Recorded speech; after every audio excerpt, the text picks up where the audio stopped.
Praise the lord. మరువలేనయా నీ ప్రేమ త్యాగము, యేసయ్యా ఎన్నటికీ మరువలేనయా, మరువలేనయా నీ ప్రేమ త్యాగము, యేసయ్యా ఎన్నటికీ మరువలేనయా, మరువలేనయా నీ సిలువ యాగము, యేసయ్యా ఎప్పటికీ మరువలేనయా. శోధనలెన్నో నాకై భరించావు, వేదనలెన్నో నాకై సహించావు, శోధనలెన్నో నాకై భరించావు, వేదనలెన్నో నాకై సహించావు. సహనమన్నది నీకు స్నేహమైనదా, శాంతమన్నది నీకు వస్త్రమైనదా, సహనమన్నది నీకు స్నేహమైనదా, శాంతమన్నది నీకు వస్త్రమైనదా. మరువలేనయా నీ ప్రేమ త్యాగము, యేసయ్యా ఎన్నటికీ మరువలేనయా, మరువలేనయా నీ సిలువ యాగము, యేసయ్యా ఎప్పటికీ మరువలేనయా. మోసితివయ్యా ఆ సిలువ భారము, తొలగించుటకై నాదు శాప భారము, మోసితివయ్యా ఆ సిలువ భారము, తొలగించుటకై నాదు శాప భారము. ముల్ల కిరీటం నీకు మకుటమైనదా, కఠిన శీలలే నిన్ను కౌగిలించిన, ముల్ల కిరీటం నీకు మకుటమైనదా, కఠిన శీలలే నిన్ను కౌగిలించిన. మరువలేనయా నీ ప్రేమ త్యాగము, యేసయ్యా ఎప్పటికీ మరువలేనయా, మరువలేనయా నీ సిలువ యాగము, యేసయ్యా ఎప్పటికీ మరువలేనయా, మరువలేనయా నీ ప్రేమ త్యాగము, యేసయ్యా ఎప్పటికీ మరువలేనయా.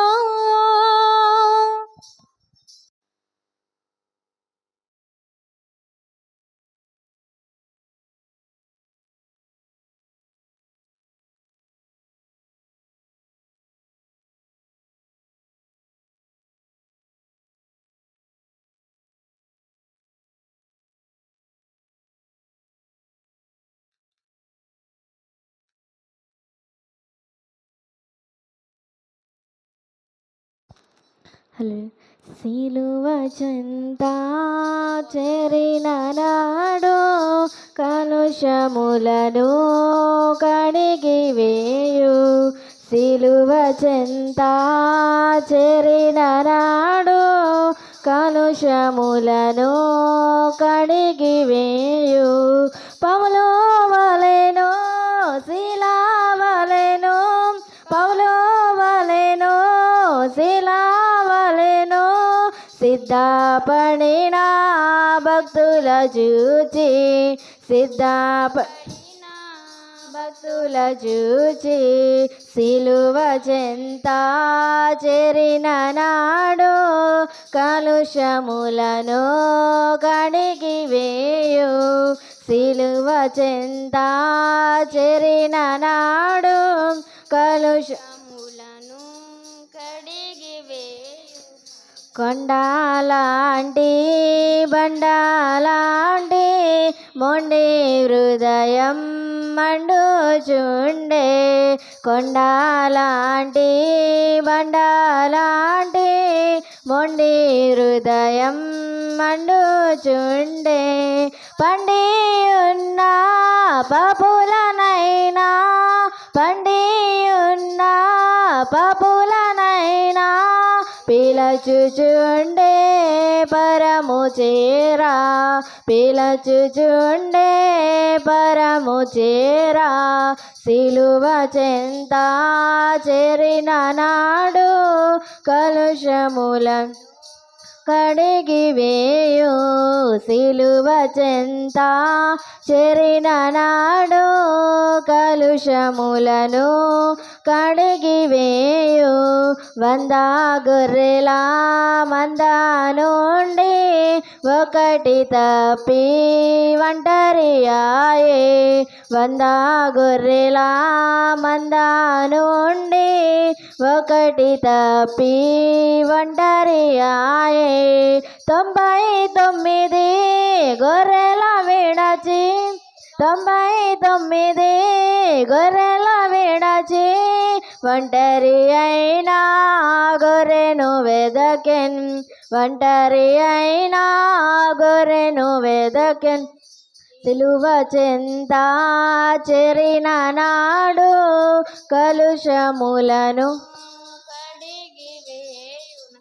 సిలువ చెంత చేరిన నాడు కలుషములను కడిగి వేయు తప్పిపోయిన కుమారుండు తండ్రిని విడచి తరలిపోయే తప్పిపోయిన కుమారుండు తండ్రిని విడచి తరలిపోయే తప్పు తెలిసి తిరిగి రాగా తప్పు తెలిసి తిరిగి రాగా తండ్రి యొద్దనే చేర్చుకొనెను తండ్రి యొద్దనే చేర్చుకొనెను సిలువ చేరిన నాడు కలుషములను కడిగి వేయు సిలువ చెంత చేరిన నాడు కలుషములను కడిగి వేయు పాపిరావా పాపము విడచి పరిశుద్ధుల విందులో చేరా పాపిరావా పాపము విడచి పరిశుద్ధుల విందులో చేరా పాపుల గద్దిని పరీక్షించితివా పాపుల పరీక్షించితివా పతాళంబే వరియాంతం పతాళంబే వరియాంతం సిలువ చెంత చేరిన నాడు కలుషములను కడిగి వేయు సిలువ చెంత కలుషములను కడిగి వేయు పౌలో వలెను శిలా వలెను పౌలో వలెను శిలా వలెను సిద్ధపడిన భక్తుల చూచి సిద్ధపడిన భక్తుల చూచి సిలువ చెంత చేరిన నాడు కలుషములను కడిగి వేయు సిలువ చెంత చేరిన నాడు కలుషములను కడిగి వేయు. హలో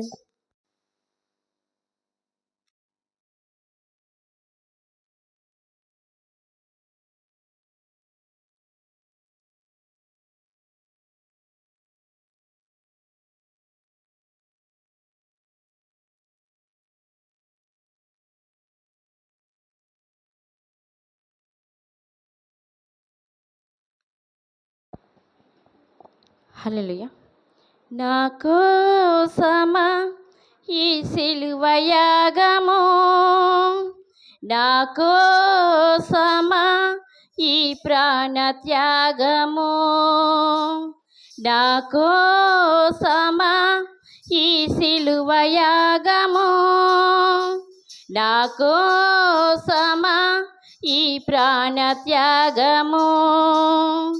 కల్వరిలో శ్రమలు నా కోసమా, కల్వరిలో సిలువ నా కోసమా, కల్వరిలో శ్రమలు నా కోసమా, కల్వరిలో సిలువ నా కోసమా, నా కోసమా ఈ సిలువ యాగము, నా కోసమా ఈ ప్రాణ త్యాగము.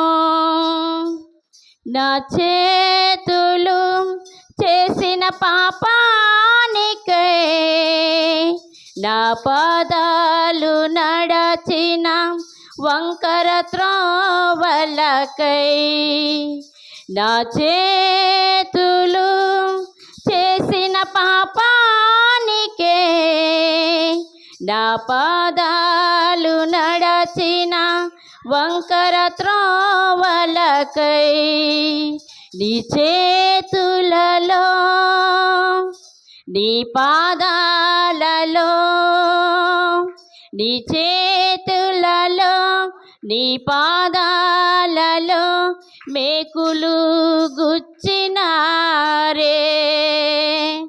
యేసయ్యా నాకై సహించావు, యేసయ్యా నాకై భరించావు, యేసయ్యా నాకై సహించావు, యేసయ్యా నాకై భరించావు. నా కోసమా ఈ సిలువ యాగము, నా కోసమా నీ ప్రాణ త్యాగము, నా కోసమా ఈ సిలువ యాగము, నా కోసమా ఈ ప్రాణ త్యాగము.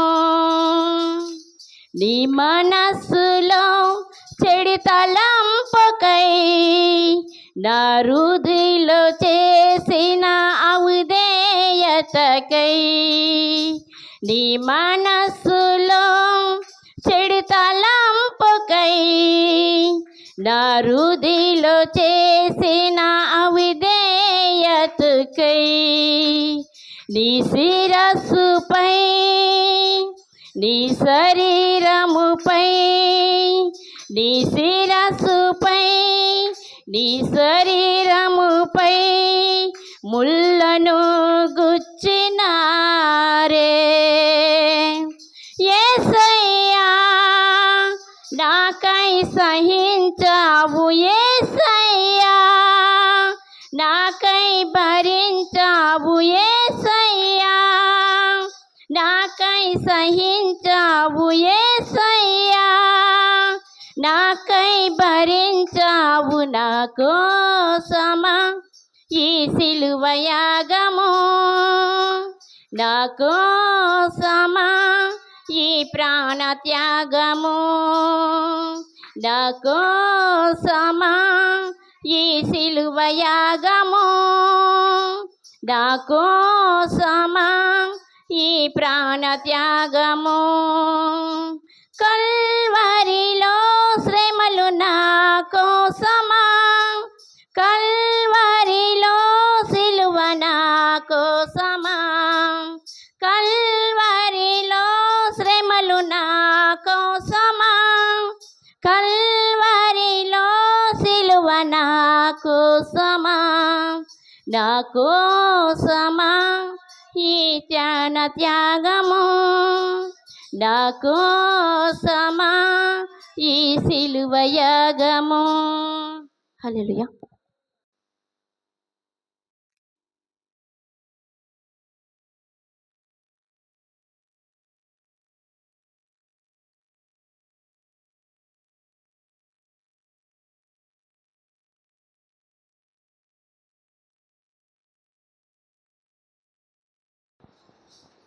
హల్లెలూయా. సిలువలో సిలువలో ఆ ఘోర కల్వరిలో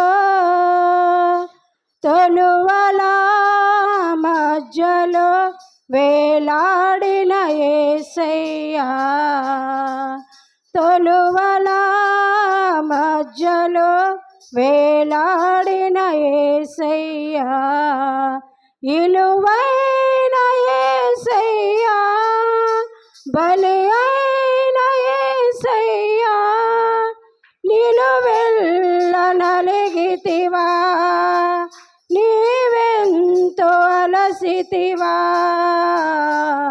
సిలువలో సిలువలో ఆ ఘోర కల్వరిలో తొలువల మధ్యలో వేలాడిన యేసయ్యా తొలువల మధ్యలో వేలాడిన యేసయ్యా నేరము చేయని నీవు ఈ ఘోర పాపి కొరకు భారమైన సిలువ మోయలేక మోసావు నేరము చేయని నీవు ఈ ఘోర పాపి కొరకు భారమైన సిలువ మోయలేక మోసావు కొరడాలు సిల్లని చీల్చెనే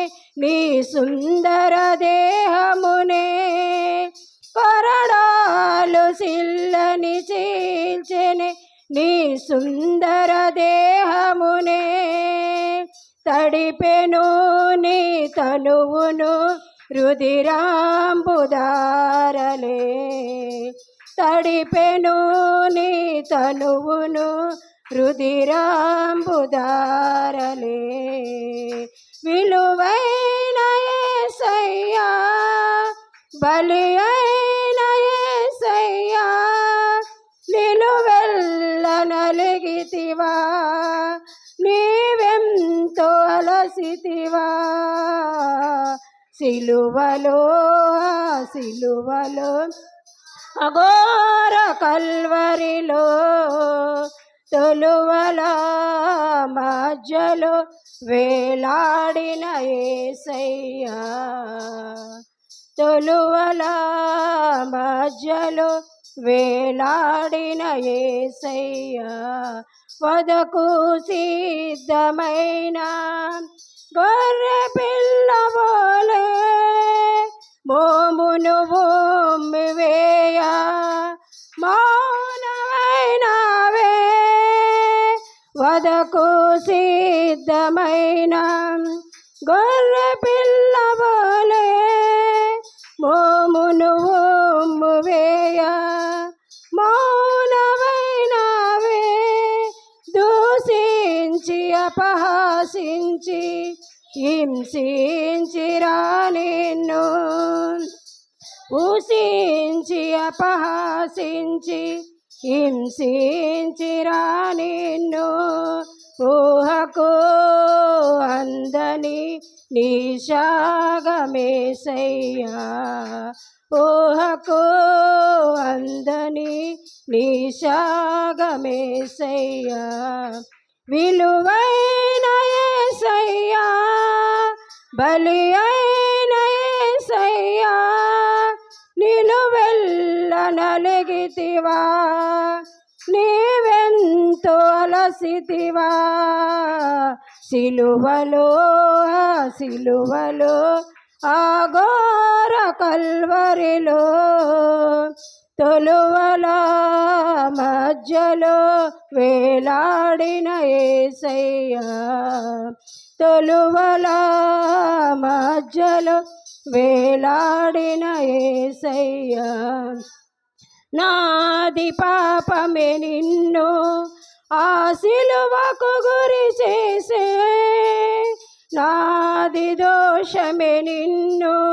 అనువనువున హింసించే నాది పాపమే నిన్ను ఆ సిలువకు గురి చేసే నాది దోషమే నిన్ను అనువనువున హింసించే నీవు కార్చిన రక్తధారలే నా రక్షణకాధారం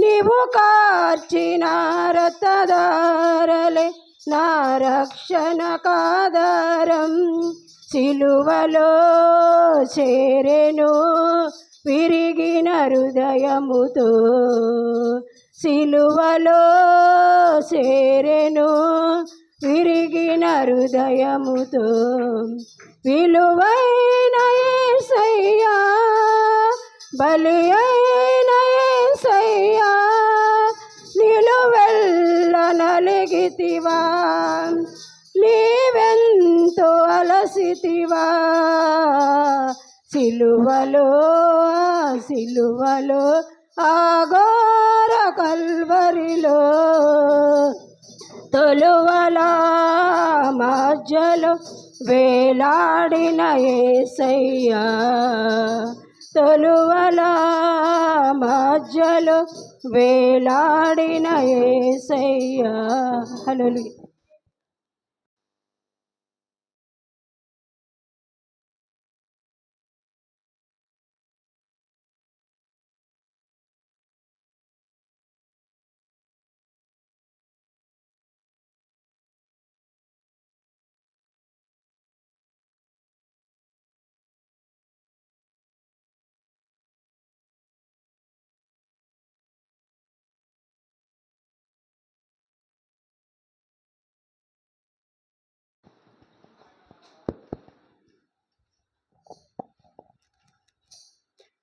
హల్లెలూయా.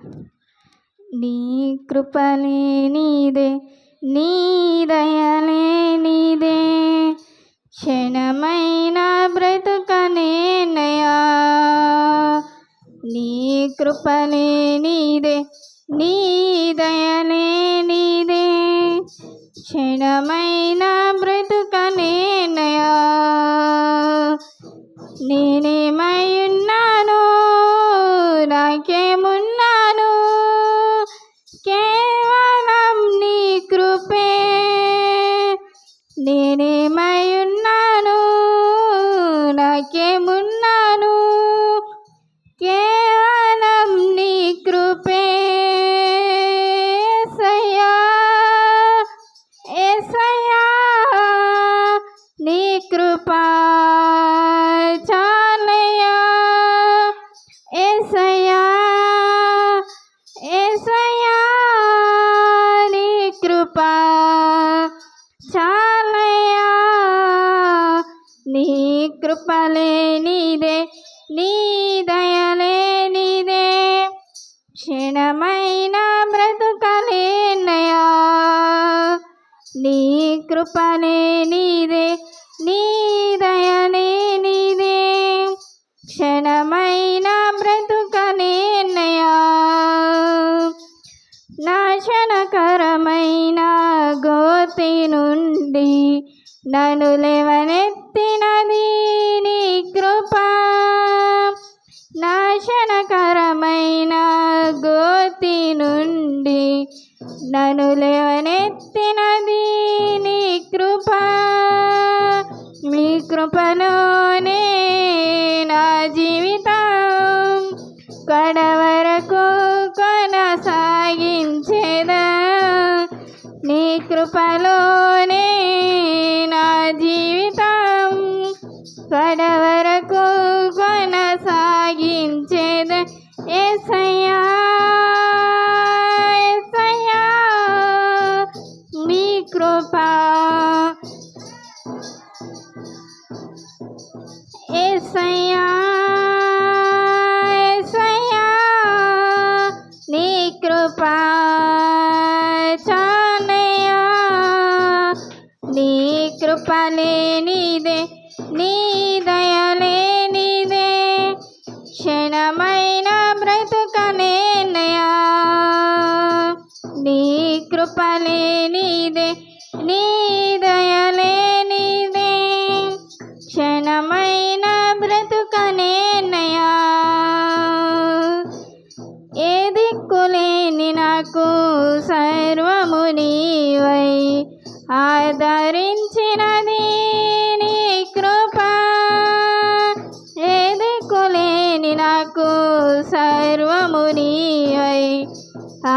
ధరించినది నీ కృప మటరని నాకు రాగమునిచ్చి నీ కృప చాటే ధన్యతనిచ్చావు మటరని నాకు రాగమునిచ్చి నీ కృప చాటే ధన్యతనిచ్చావు యేసయ్యా యేసయ్యా నీ కృప చాలయ్యా యేసయ్యా యేసయ్యా నీ కృప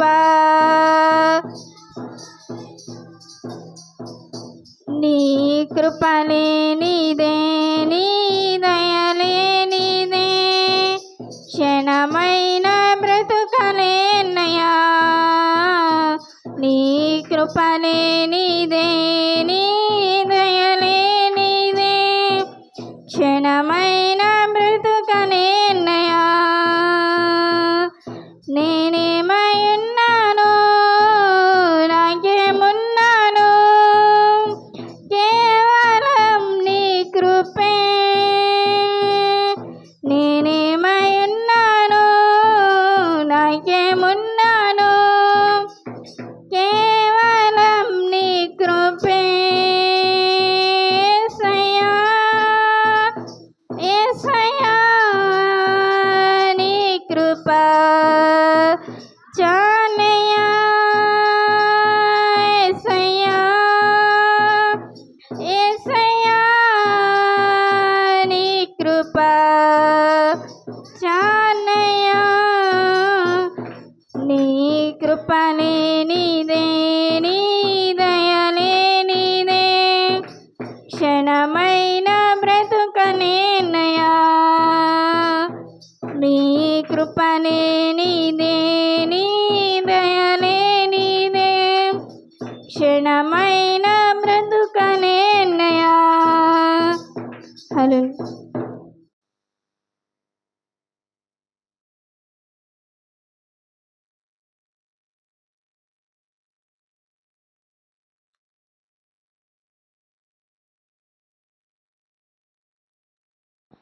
హల్లెలూయా. యెహోవా నా బలమా యథార్థమైనది నీ మార్గం పరిపూర్ణమైనది నీ మార్గం యెహోవా నా శత్రువులు నన్ను చుట్టినను నరకపు పాశములరికాటినను నా శత్రువులు నన్ను చుట్టినను నరకపు పాశములరికాటినను వరదవలే భక్తిహీనులు పోలిన వరదవలే భక్తిహీనులు పోలిన వదలక నన్ను ఎడబాయని దేవా వదలక నన్ను ఎడబాయని దేవా యెహోవా నా బలమా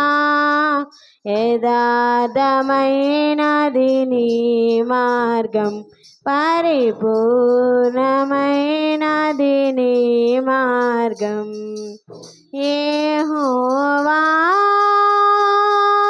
మరణ పుటురువలు మరువక మొరలిడు ఉన్నత దుర్గమై రక్షణ శృంగం మరణ పుటురువలు మరువక మొరలిడు ఉన్నత దుర్గమై రక్షణ శృంగం తన ఆలయములో నా మొర వినెను తన ఆలయములో నా మొర వినెను ఆదరెను ధరణి భయం కంపముచే ఆదరెను ధరణి భయం కంపముచే యెహోవా నా బలమా యథార్థమైనది నీ మార్గం పరిపూర్ణమైనది నీ మార్గం యెహోవా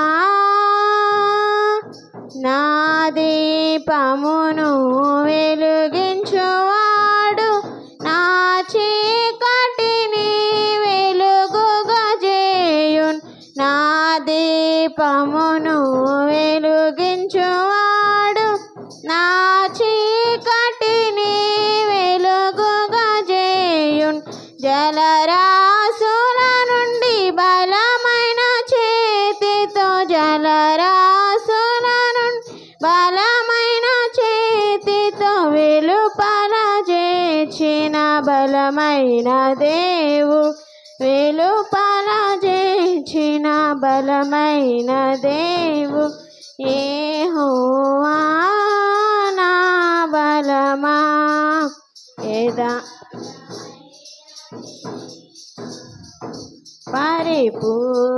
పరిపూర్ణమైనది నీ మార్గం యెహోవా పౌరుషము గల ప్రభు కోపింప పర్వతముల పునాదులు వణికెన్ పౌరుషము గల ప్రభు కోపింప పర్వతముల పునాదులు వణికెన్ తన నోట నుండి వచ్చిన అగ్ని తన నోట నుండి వచ్చిన అగ్ని తొలపిలో చేర్చిన బలమైన దేవుడు వెలుపల చేర్చిన బలమైన దేవుడు యెహోవా నా బలమా యథార్థమైనది నీ మార్గం పరిపూర్ణమైనది నీ మార్గం యెహోవా హల్లెలూయా.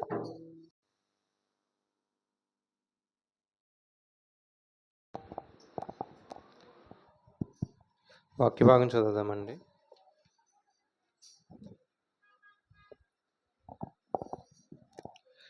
తిమోతి గారికి రాసినటువంటి మొదటి పత్రిక 5వ అధ్యాయం 6 నుండి 10 వచనాలు రాహుల్ వచ్చి చదువుతాడు. రాలేదండి? ఎవరైనా చదవలేని వాళ్ళు ఉంటే దయతో ముందుకు వచ్చి చదవండి. మీకు ఇచ్చినటువంటి ఈ యొక్క వాక్య భాగాల్లో మేము చదవలేదండి, మేము మిస్ అయ్యాము అన్నవారు ఎవరైనా ఉంటే వచ్చి చదవండి. ఎవరైనా చదువుతారా?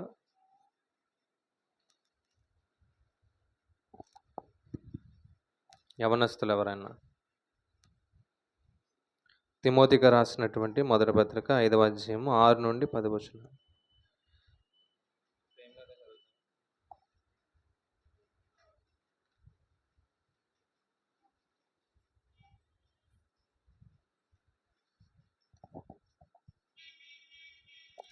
తిమోతికి రాసిన మొదటి పత్రిక 5వ అధ్యాయం 6వ వచనం కానీ 10 వచనాలు చదువుకుందాం. సుఖభోగముల మందు ప్రవర్తించినది బ్రతుకుచుండునను చచ్చినదై ఉండును. వారు నిందారహితులై ఉండినట్లు ఇలాగూ ఆజ్ఞాపించుము. ఎవడైనా స్వకీయులను విశేషంగా తన ఇంటి వారిని సంరక్షింపక పోయినడల వాడు విశ్వత్యాగము చేసిన వాడే అవిశ్వాస కన్నా చెడ్డవాడై ఉండును. 65 ఏండ్ల కంటే తక్కువ వయసు లేక ఒక్క పురుషునికే భార్య అయి సత్క్రియలకు పేరునందున విధవరాలను పిల్లను పెంచి పరదేశులకు ఆతిథ్యమిచ్చి పరిశుద్ధుల పాదములు కడిగి శ్రమపడిన వారికి సహాయం చేసి ప్రతి సత్కారం చేయ బూనుకున్నదై ఆమెను విధవరాళ్ళ లెక్కలో చేర్చవచ్చును. దేవుడు పరిశుద్ధ వాక్యం దీవించును.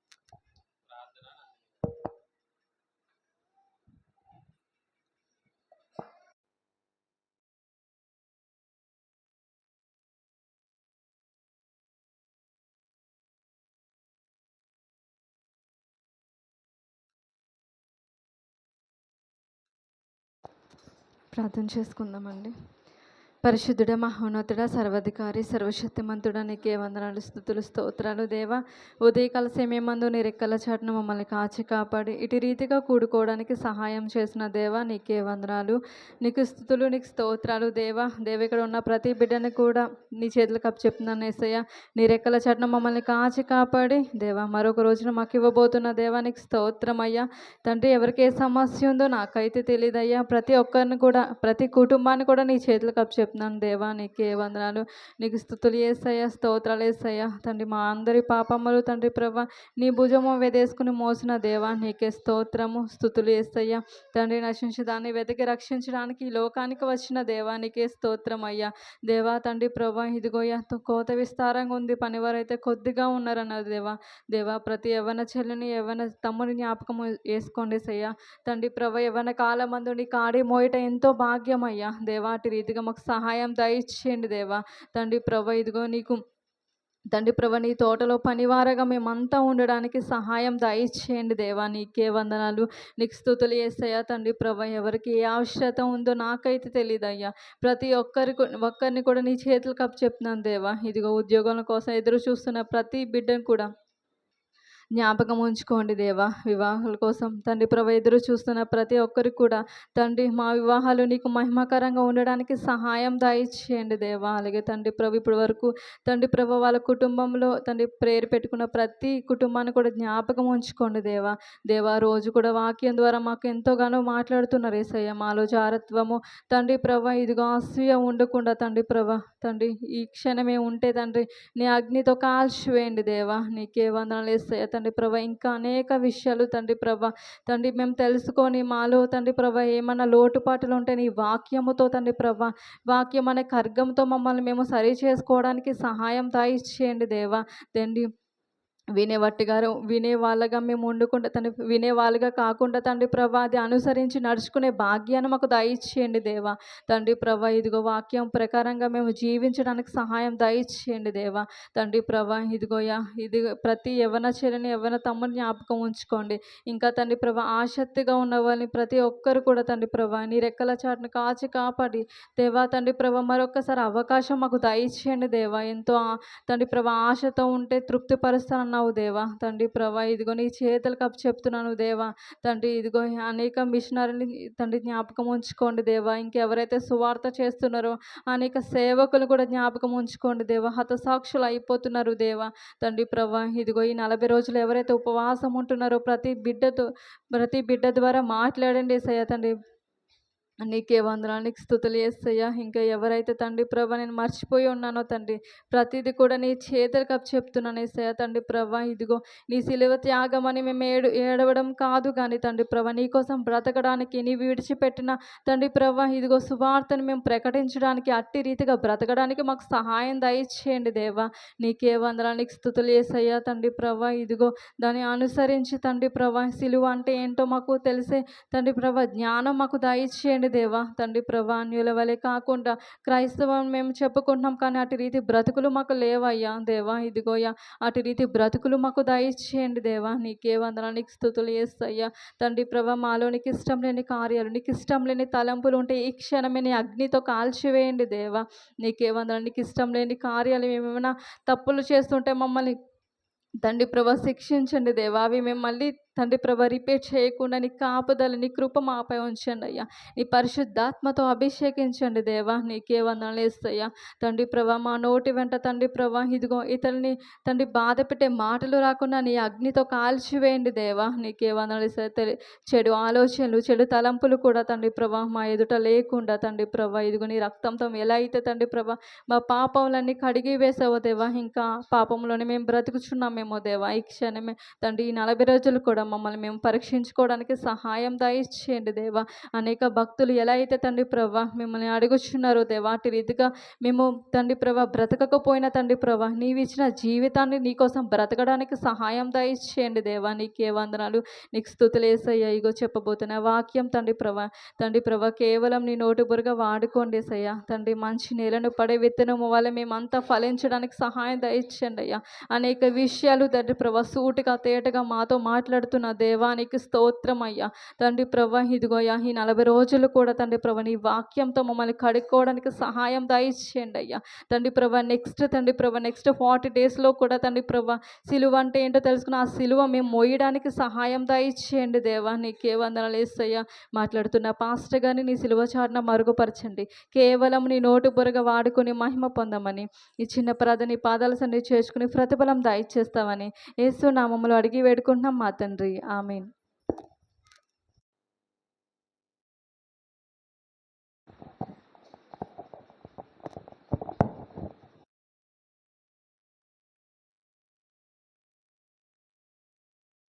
ప్రార్థన చేద్దామండి.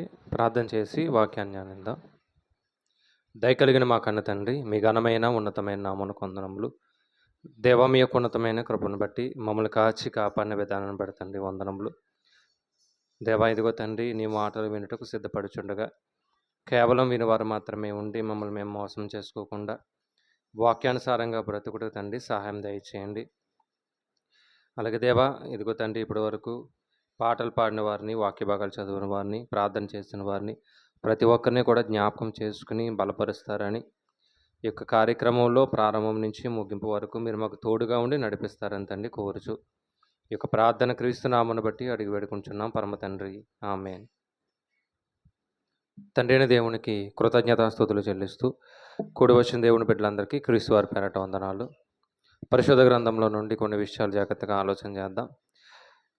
శరీర కార్యాలు అనే అంశం గురించి మనం మాట్లాడుతున్నాం కాబట్టి గలతీలకు రాసిన పత్రిక 5వ అధ్యాయము 18-19 వచనాల్లో ఉన్నటువంటి విషయాల్లో ఇప్పటికే మనం ఒక 3 విషయాలు మాట్లాడుకోవడం జరిగింది. అందులో మొదటిది జారత్వం, అసూయ, అలాగే అపవిత్రత. ఈ 3 విషయాలు మనం మాట్లాడుకున్నాం.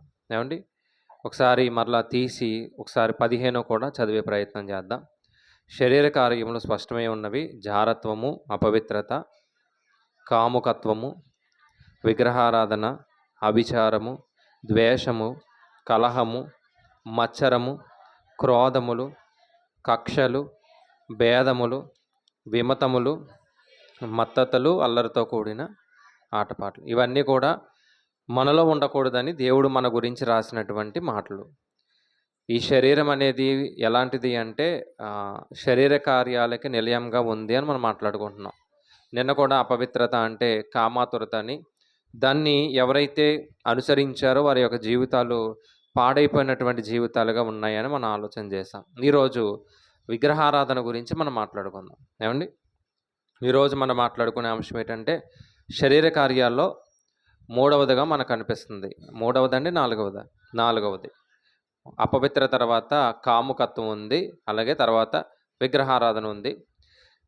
విగ్రహారాధన గురించి కొన్ని విషయాలు మాట్లాడుకుందాం. మేము అందరం కూడా క్రైస్తవులం కదండి, మేము అన్నీ వదిలేసి వచ్చాం.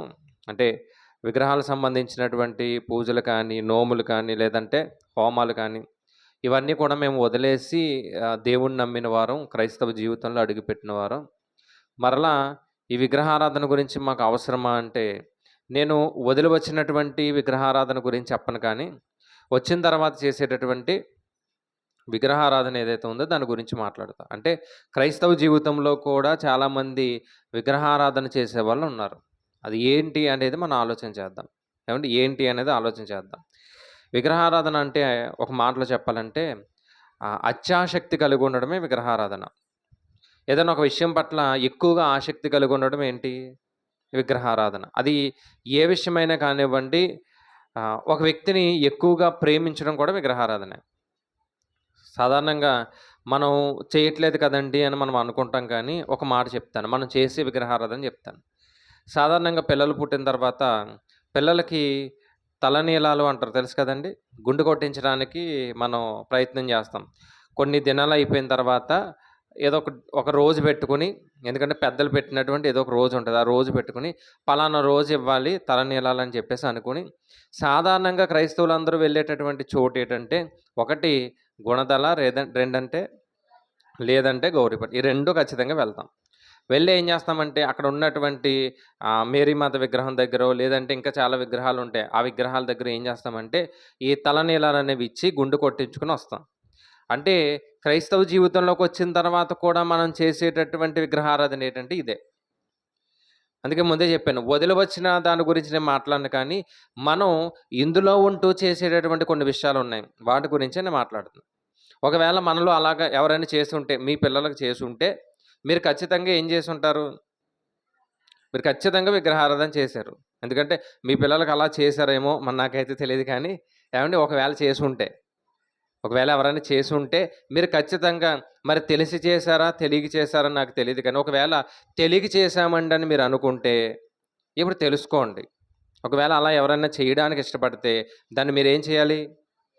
దాన్ని మీరు అర్జెంటుగా ఏం చేయాలి? వదిలేయండి. ఎందుకంటే ఆహ్, క్రైస్తవ జీవితంలోనే ఉన్నటువంటి ఒక విశ్వాసి, మాకు తెలిసిన విశ్వాసే. వారు ఒక కృతజ్ఞత కూడిక పెట్టుకుంటున్నారు. ఆ కృతజ్ఞత కూడిక పెట్టుకుంటున్నప్పుడు ఆ కుమార్తెకి గుండు కొట్టించడానికి లేదా తలనీలాలు ఇవ్వడానికి సిద్ధపడ్డారంట. ఎక్కడంటే వారి ఇంటి దగ్గర అనుకున్నాను. అయితే దానికి కూడా ముహూర్తం పెట్టారాళ్ళు. చూసారా? దానికి కూడా ఏం పెట్టారు? దానికి కూడా ముహూర్తం పెట్టారు. ఆ ముహూర్తం పెట్టుకుని ఆ రోజు ప్రార్థన పెట్టుకున్నారు. ఏంటి అంటే ప్రార్థన పెట్టుకోవడానికి కూడా ఏముంది? ముహూర్తం పెట్టుకున్నారు. మరి వీళ్ళని ఏమనాలి చెప్పండి? అంటే ఇంత వాక్యం వింటున్నా సరే, ఇంత వాక్యం నేర్చుకుంటున్నా సరే, ముహూర్తం పెట్టుకుని మరి తలనీలాలు ఇచ్చారంటే ఖచ్చితంగా దేంట్లో ఉన్నట్టు? విగ్రహారాధనలో ఉన్నట్టు. ఇంకా చెప్పాలంటే చాలామంది చిత్రపటాలను కూడా ఆరాధించేవారు ఉన్నారు. చిత్రపటాలంటే యేసుక్రీస్తు వారి యొక్క ఫోటోలు ఎక్కడైతే మన ఇంట్లో ఉన్నాయో ఆ ఫోటో దగ్గరికి వెళ్ళి ఆరాధించే వాళ్ళు ఉన్నారా లేదా? ఒక కొవ్వొత్తి పెట్టి ఆ కొవ్వొత్తి దగ్గర దండం పెట్టుకుని వచ్చేవాళ్ళు ఉన్నారు. ఇంతకీ యేసుక్రీస్తు వారు ఆయనేనా అంటే ఆయన ఎవరు చూడలేదు. అసలు 2000 సంవత్సరాల క్రితం ఏ ఫోటోగ్రాఫరు లేడు, ఎలాంటి మొబైలు లేదు. ఒకవేళ ఆయన ఎవరన్నా గీశారు, ఆయన ఫోటో గీశారు అంటే ఎవరో కూడా గీసి ఉండరు ఖచ్చితంగా. యేసుక్రీస్తు వారు ఆ రక్తంతో ఉన్నప్పుడంట యేసుక్రీస్తు వారు మొహాన తొడడానికి ఏం చేశారు? తెలుసు కదా, ఒక గుడ్డని తీసుకెళ్ళి ఆయన మొహాన్ని తుడిచినప్పుడు ఏమంటే ఆయన ప్రతిమ వచ్చింది అంటారు. అది క్లియర్‌గా వస్తదా అంటే క్లియర్‌గా కూడా వచ్చుండదు. ఎందుకంటే అదంతా కూడా ఎలా ఉంది? రక్తంతో ఉంది. మరి యేసుక్రీస్తు వారి యొక్క విగ్రహాన్ని అంటే ఒక బొమ్మని లేదంటే ఒక చిత్రపటాన్ని పెట్టుకుని మనం పూజిస్తున్నామంటే, ఆరాధిస్తున్నామంటే మనం ఎవరు? మనం ఎవరు? మనం ఖచ్చితంగా విగ్రహారాధికులమే. అందుకే చాలామందికి నేను చెప్తా ఉంటాను. ఒకవేళ మీరు బాధపడినా పర్లేదు కానీ ఒక మాట చెప్తాను. మీరు సరదాగా ఫ్యామిలీతో వెళ్ళాలనుకుంటే ఏ గౌరీపట్నం వెళ్ళి సరదాగా ఫ్యామిలీతో చక్కగా వెళ్ళి అక్కడ సాంబార్ బావుంటదంటారు కాబట్టి చక్కగా తినేసి రండి. ఏవండీ? మేము కూడా చాలా సార్లు వెళ్ళిన వాళ్ళమే. ఎందుకంటే ఒక ఫ్యామిలీతో సరదాగా వెళ్ళడానికి తప్ప మీరేదో మొక్కుగా వెళ్లారంటే ఖచ్చితంగా మీరేం చేస్తున్నారంటే విగ్రహారాధన చేస్తున్నారు. ఒకవేళ అక్కడ మొక్కుబడిగా మీరు వెళ్లారు అంటే బైబిల్ చెప్పింది ఏమని? మీరు చేసేది విగ్రహారాధన అని. ఎందుకంటే యోహాను సువార్త 4వ అధ్యాయం 4వ వచనంలో ఒక మాట ఉంది. దేవుడు ఆత్మ గనుక ఆయన ఆరాధించువారు ఎలా ఆరాధించాలంట? తీయండి ఒకసారి యోహాను సువార్త 4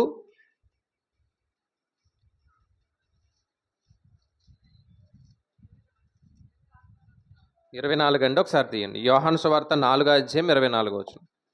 దేవుడు ఆత్మ గనుక ఆయన ఆరాధించువారు ఆత్మతోనూ సత్యముతోనూ ఆరాధించాలి. ఒక స్త్రీ చెబుతుంది, సమరయ స్త్రీ ఏమనంటే, మేము ఆ పైన ఆరాధించేవాళ్ళు, కొండ మీద ఆరాధించేవాళ్ళు, పర్వతాల మీద ఆరాధించేవాళ్ళు అని చెప్తుంటే, ఇదిగో యేసుక్రీస్తు వారు స్వయంగా చెప్తున్నటువంటి మాట ఏంటంటే, ఇదిగో ఆత్మతోనూ సత్యముతోనూ ఆరాధించాలంట. దేవుణ్ణి ఎలా ఆరాధించాలి? ఆత్మతోనూ సత్యంతోనూ ఆరాధించాలి. చాలామందిని మీరు గమనించండి, దేవుడి యొక్క మందిరాన్ని ఎలాంటి మందిరం ఒకవేళ రోడ్డు మీద మనకు కనిపిస్తుంది అనుకోండి, మనం అనుకోకుండా ఒకటి చేస్తూ ఉంటాం. ఎవరైనా చేస్తారా? ఇలా అనుకుని దండం పెట్టుకుని వెళ్ళిపోతూ ఉంటారు. దేనికి? ఎప్పుడైనా పెట్టుకున్నారా? చిన్నప్పుడు తెలియక తెగ పెట్టుకునేవాళ్ళం. తెలుసా అండి? తెలిసిన తర్వాత ఏంటంటే అది కూడా ఒకటి కట్టడమే కదండి. అది కూడా ఏంటి? ఒక కట్టడమే. అంటే ఆ కట్టడానికి మనం నమస్కారం చేస్తున్నామంటే మనం ఏం చేస్తున్నట్టు? విగ్రహారాధన చేస్తున్నట్టే. అందుకే ఏదైనా కానివ్వండి, దేవుడి కంటే ఎక్కువగా ఏది ప్రేమించకూడదు. ఒకవేళ మనం ఎక్కడికన్నా వెళ్ళి ఇలాంటివి చేస్తున్నాము అంటే వారిని ప్రేమిస్తున్నట్టు. వారిని ప్రేమిస్తున్నామంటే అదేంటండి, మరియమ్మ గారు యేసుక్రీస్తు వారిని కన్నటువంటి తల్లి కదా, మరి ఆవిడని ప్రేమించకూడదా అంటే ఆవిడని గౌరవించాలి. ఎందుకు గౌరవించాలి? ఆ కాలంలో ఒక కన్యకగా ఒక పరిశుద్ధమైనటువంటి జీవితాన్ని గడిపింది కాబట్టి అసలు ఎవరూ కనిపించలేదంట పరిశుద్ధంగా. ఒక మరియమ్మ గారే కనిపించారు. మరియమ్మ గారే కనిపించారు కాబట్టి వెంటనే ఏం చేశారు అంటే దేవుడు ఆమెకి ఒక అవకాశాన్ని ఇచ్చాడు. అంతే, అక్కడి వరకునే చూడాలి. భక్తిపరుల్లో ఆమెను కూడా ఒక భక్తిపరులైనటువంటి స్త్రీగా చూడాలే తప్ప ఆమెను ఎలా చూడకూడదు? ఒక దేవతగా కానీ, ఒక దేవుడిగా కానీ చూడడానికి వీల్లేదు. ఎందుకంటే ఒక్కడే దేవుడు అని రాయబడ్డది. మీరు చదవగలిగితే పత్రికలు, ఒక్కడే దేవుడు, దేవుడు ఒక్కడే, విశ్వాసం ఒక్కటే, బాప్తిసం ఒక్కటే, అందరికీ తండ్రి అయినటువంటి దేవుడు ఒక్కడే. ఈ మాట రాయబడ్డదా లేదా? రాయబడ్డది. మరి అలాంటప్పుడు దేవుడిని కాకుండా ఎవరినైనా ప్రేమిస్తే? అందుకే నిర్గమకాండం 20 అధ్యాయం చదువుతున్నప్పుడు 10 ఆజ్ఞల్లో మొదటి 2 ఆజ్ఞలో మనకు అనిపిస్తుంది ఏంటి? పైన ఆకాశం అందే కానీ భూమి మీద ఉన్నటువంటి దేన్నైనా కానీ, భూమి కింద ఉన్న దేన్నైనా కానీ నువ్వు ఒకవేళ ఆరాధించావు అంటే నీ తండ్రి అయినటువంటి దేవుడు నువ్వేం చేస్తున్నావు? అవమానపరుస్తున్నట్టే. ఎందుకంటే వీటన్నిటినీ చేసింది ఎవరు అంటే దేవుడు. ఆయన ఎవరు? ఆయన ఆత్మ. ఇప్పుడు ఆరాధించేటప్పుడు ఎలా ఆరాధించాలంట? ఆత్మతోనూ సత్యంతోనూ ఆరాధించాలి. అలాగే ఎక్కువ మనం మనుషులను కూడా ప్రేమిస్తూ ఉంటాం. కొంతమంది తల్లిని ఎక్కువ ప్రేమిస్తారు, కొంతమంది తండ్రిని ఎక్కువ ప్రేమిస్తారు, కొంతమంది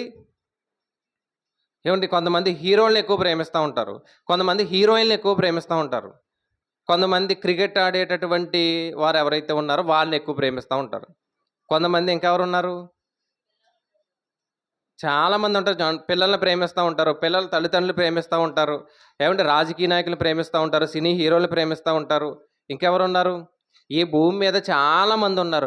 నువ్వు దేవుణ్ణి కాకుండా ఎవరినైతే ఎక్కువ ప్రేమించావో, ఒకవేళ ఆయన పాస్టర్ గారైనా కానివ్వండి, అంటే సేవకుడైనా కానివ్వండి, ఈరోజు దేవుడి కంటే సేవకుని ఎక్కువ ప్రేమించేవారు ఉన్నారా లేదా? ఉన్నారు.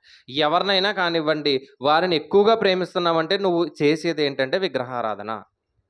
దేవుణ్ణి తప్ప ఇంకెవ్వరిని ఏం చేయకూడదంట? ప్రేమించడానికి వీలు లేదు.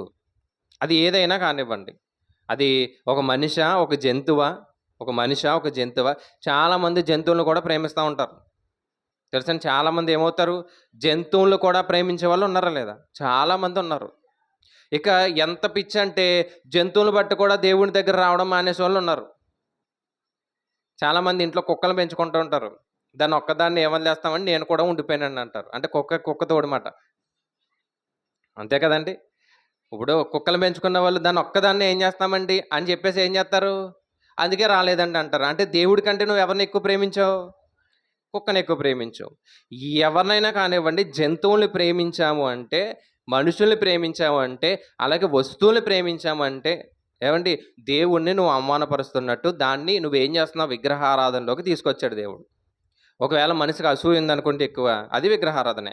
గర్వం ఉందనుకోండి, అది విగ్రహారాధనే. చాలామంది మొబైల్ ఫోన్లు ఎక్కువ ప్రేమిస్తూ ఉంటారు. అది ఒక అవసరం మాత్రమే, అంతేనా?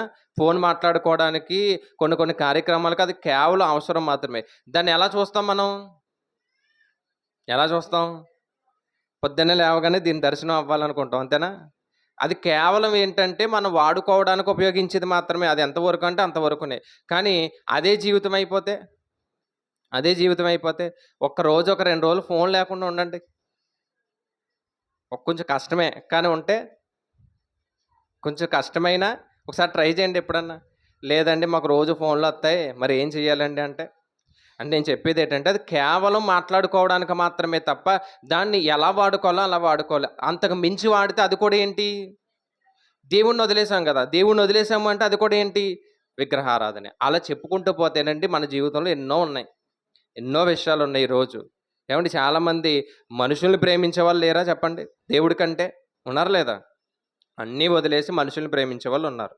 అందుకే వీళ్ళన్నిటిని గురించి కూడా దేవుడు రాస్తే ఏమన్నాడంటే, నువ్వు అనుకున్న విగ్రహారాధన ఏదో అది బయట నుంచి వదిలేసి వచ్చావు, కానీ వచ్చిన తర్వాత కూడా నువ్వు చేసేటటువంటి విగ్రహారాధన ఉంది. అదేంటి?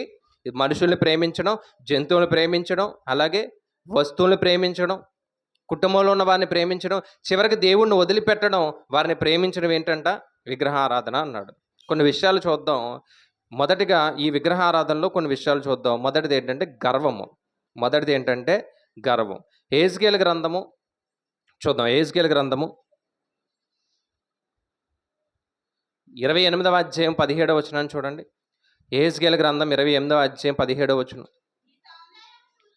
నీ సౌందర్యమును చూచుకొని తీసారండి, అందరూ తీయండి. యెహెజ్కేలు గ్రంథం 28:17వ మాట, పేజీ నెంబర్ 711 పేజీ. నీ సౌందర్యమును చూచుకొని నీవు గర్వించిన వాడవై నీ తేజస్సు చూచుకొని నీ జ్ఞానమును చెరుపుకొంటివి. కావున నేను నిన్ను నేలను పడవేసేదను, రాజులు చూచుచుండగా నిన్ను హేళన అప్పగించదను అన్నాడు. ఇది ఎవరి గురించి రాయబడిన మాట అంటే తూరు అనే దేశంలో ఉన్నటువంటి ఒక రాజు గురించి రాయబడ్డది. ఎలా చెప్పగలమంటే 12వ వచనం, నరపుత్రుడా తూరు రాజును గూర్చి అంగలార్పు వచనమెత్తి. తీసారండి, 12వ వచనంలో చెప్పాడు చూడండి, తూరు రాజును గూర్చి అంగలార్పునెత్తి ఇలాగూ ప్రకటింపు అన్నాడు. అంటే ఒక రాజు గురించి మాట్లాడుతున్న మాట అయితే, ఆధ్యాత్మికంగా వస్తే ఇది అపవాది గురించి రాయబడినటువంటి మాట, దెయ్యం గురించి రాయబడినటువంటి మాట, లేదా సాతాను గురించి రాయబడిన మాట. ఈ సాతానికి లేదంటే అపవాదికి ఏమొచ్చిందంట? గర్వం వచ్చిందంట. ఏ విషయంలో? అసలు ఎలా ఉన్నాడో చూడండి, 13వ వచనం 12 చూద్దాం. ప్రభువైన యెహోవా ఎలాగో సెలవిచ్చిందేమనగా, పూర్ణ జ్ఞానమును సంపూర్ణ సౌందర్యము గల కట్టడమునకు మాదిరివి దేవుని తోటయగు ఏదెనులో నీవు ఉంటివి. మాణిక్యము, గోమేధికము, సూర్యకాంతమని, రక్తవర్ణపు రాయి, సులిమాని రాయి, మరకతము, నీలము, పద్మరాగము, మాణిక్యము అను అమూల్య రత్నములతోనూ బంగారముతోనూ నీవు అలంకరింపబడి ఉన్నావు. నీవు నియమింపబడిన దినమున పిల్లల గ్రోవులు వాయించువారును నీకు సిద్ధమైరి. అపవాది ఎలా ఉన్నాడు అంటే ఏమంటే చాలా గొప్పగా కనిపిస్తున్నాడు చూడండి అపవాది.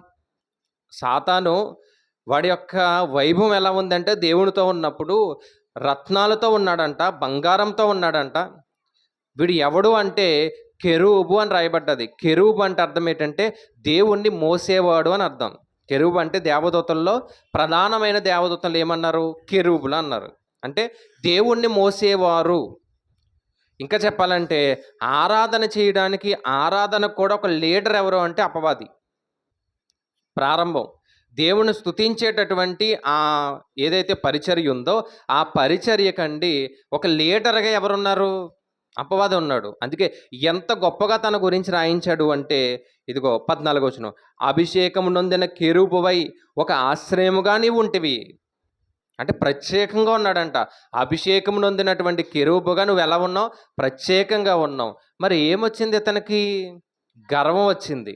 ఏ విషయంలో గర్వం అంటే ప్రతిరోజు కూడా ఇతను ఏం చేయాలంటే దేవుణ్ణి స్తుతించాలి. ఇతని కింద ఎవరున్నారు?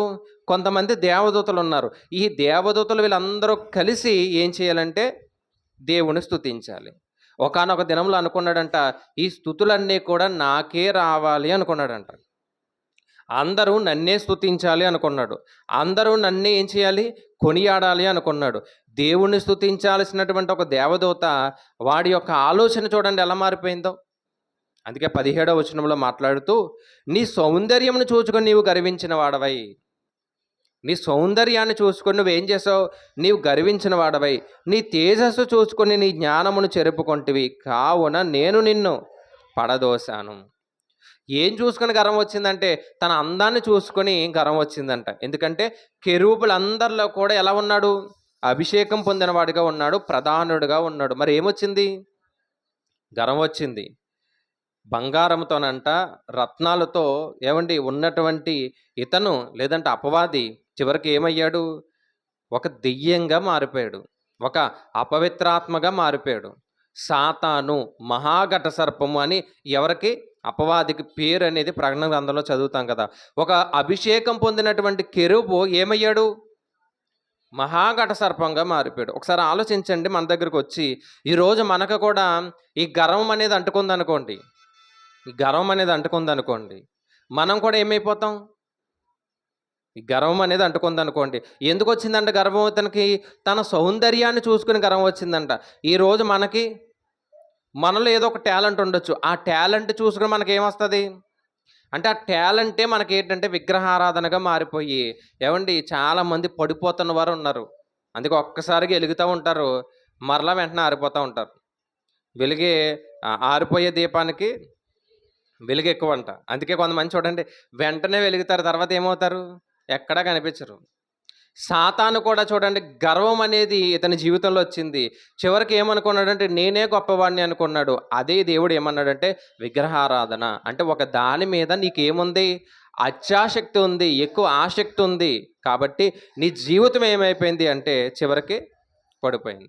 అందుకే చాలా విషయాలు ఏంటంటే దేవుడు మనకి ఎన్నో అవకాశాలు ఇస్తాడు. ఎన్నో అవకాశాలు ఇస్తూ ఉంటాడు. మీరు ఎప్పుడైతే అవకాశాన్ని పోగొట్టుకుంటారో, ఎప్పుడైతే అవకాశాన్ని పొందుకున్న తర్వాత నా అంత గొప్పవాడు లేడు అనుకుంటారో, మీ పతనం అనేది అప్పుడే ప్రారంభమవుతుంది. ఎప్పుడు కూడా దేవుడు ఎదిగిస్తున్నప్పుడు అండి చక్కగా ఆయన చేతుల కింద ఉండి ఏమవ్వాలి, ఎదగడానికి ప్రయత్నం చేద్దాం. ఎప్పుడైతే మనకి గర్వం అనేది వచ్చిందో అక్కడితో మనది ఏం ప్రారంభమైంది, మన పతనం అనేది ప్రారంభమైంది. ఇంకా చూద్దాం. రెండవది ఏంటంటే అధికార వాంఛ ఉందంట. అధికార వాంఛ ఉందంట. యెషయా గ్రంథము 14 అధ్యాయం 13 వచనం. యెషయా గ్రంథం 14 అధ్యాయం 13 వచనం.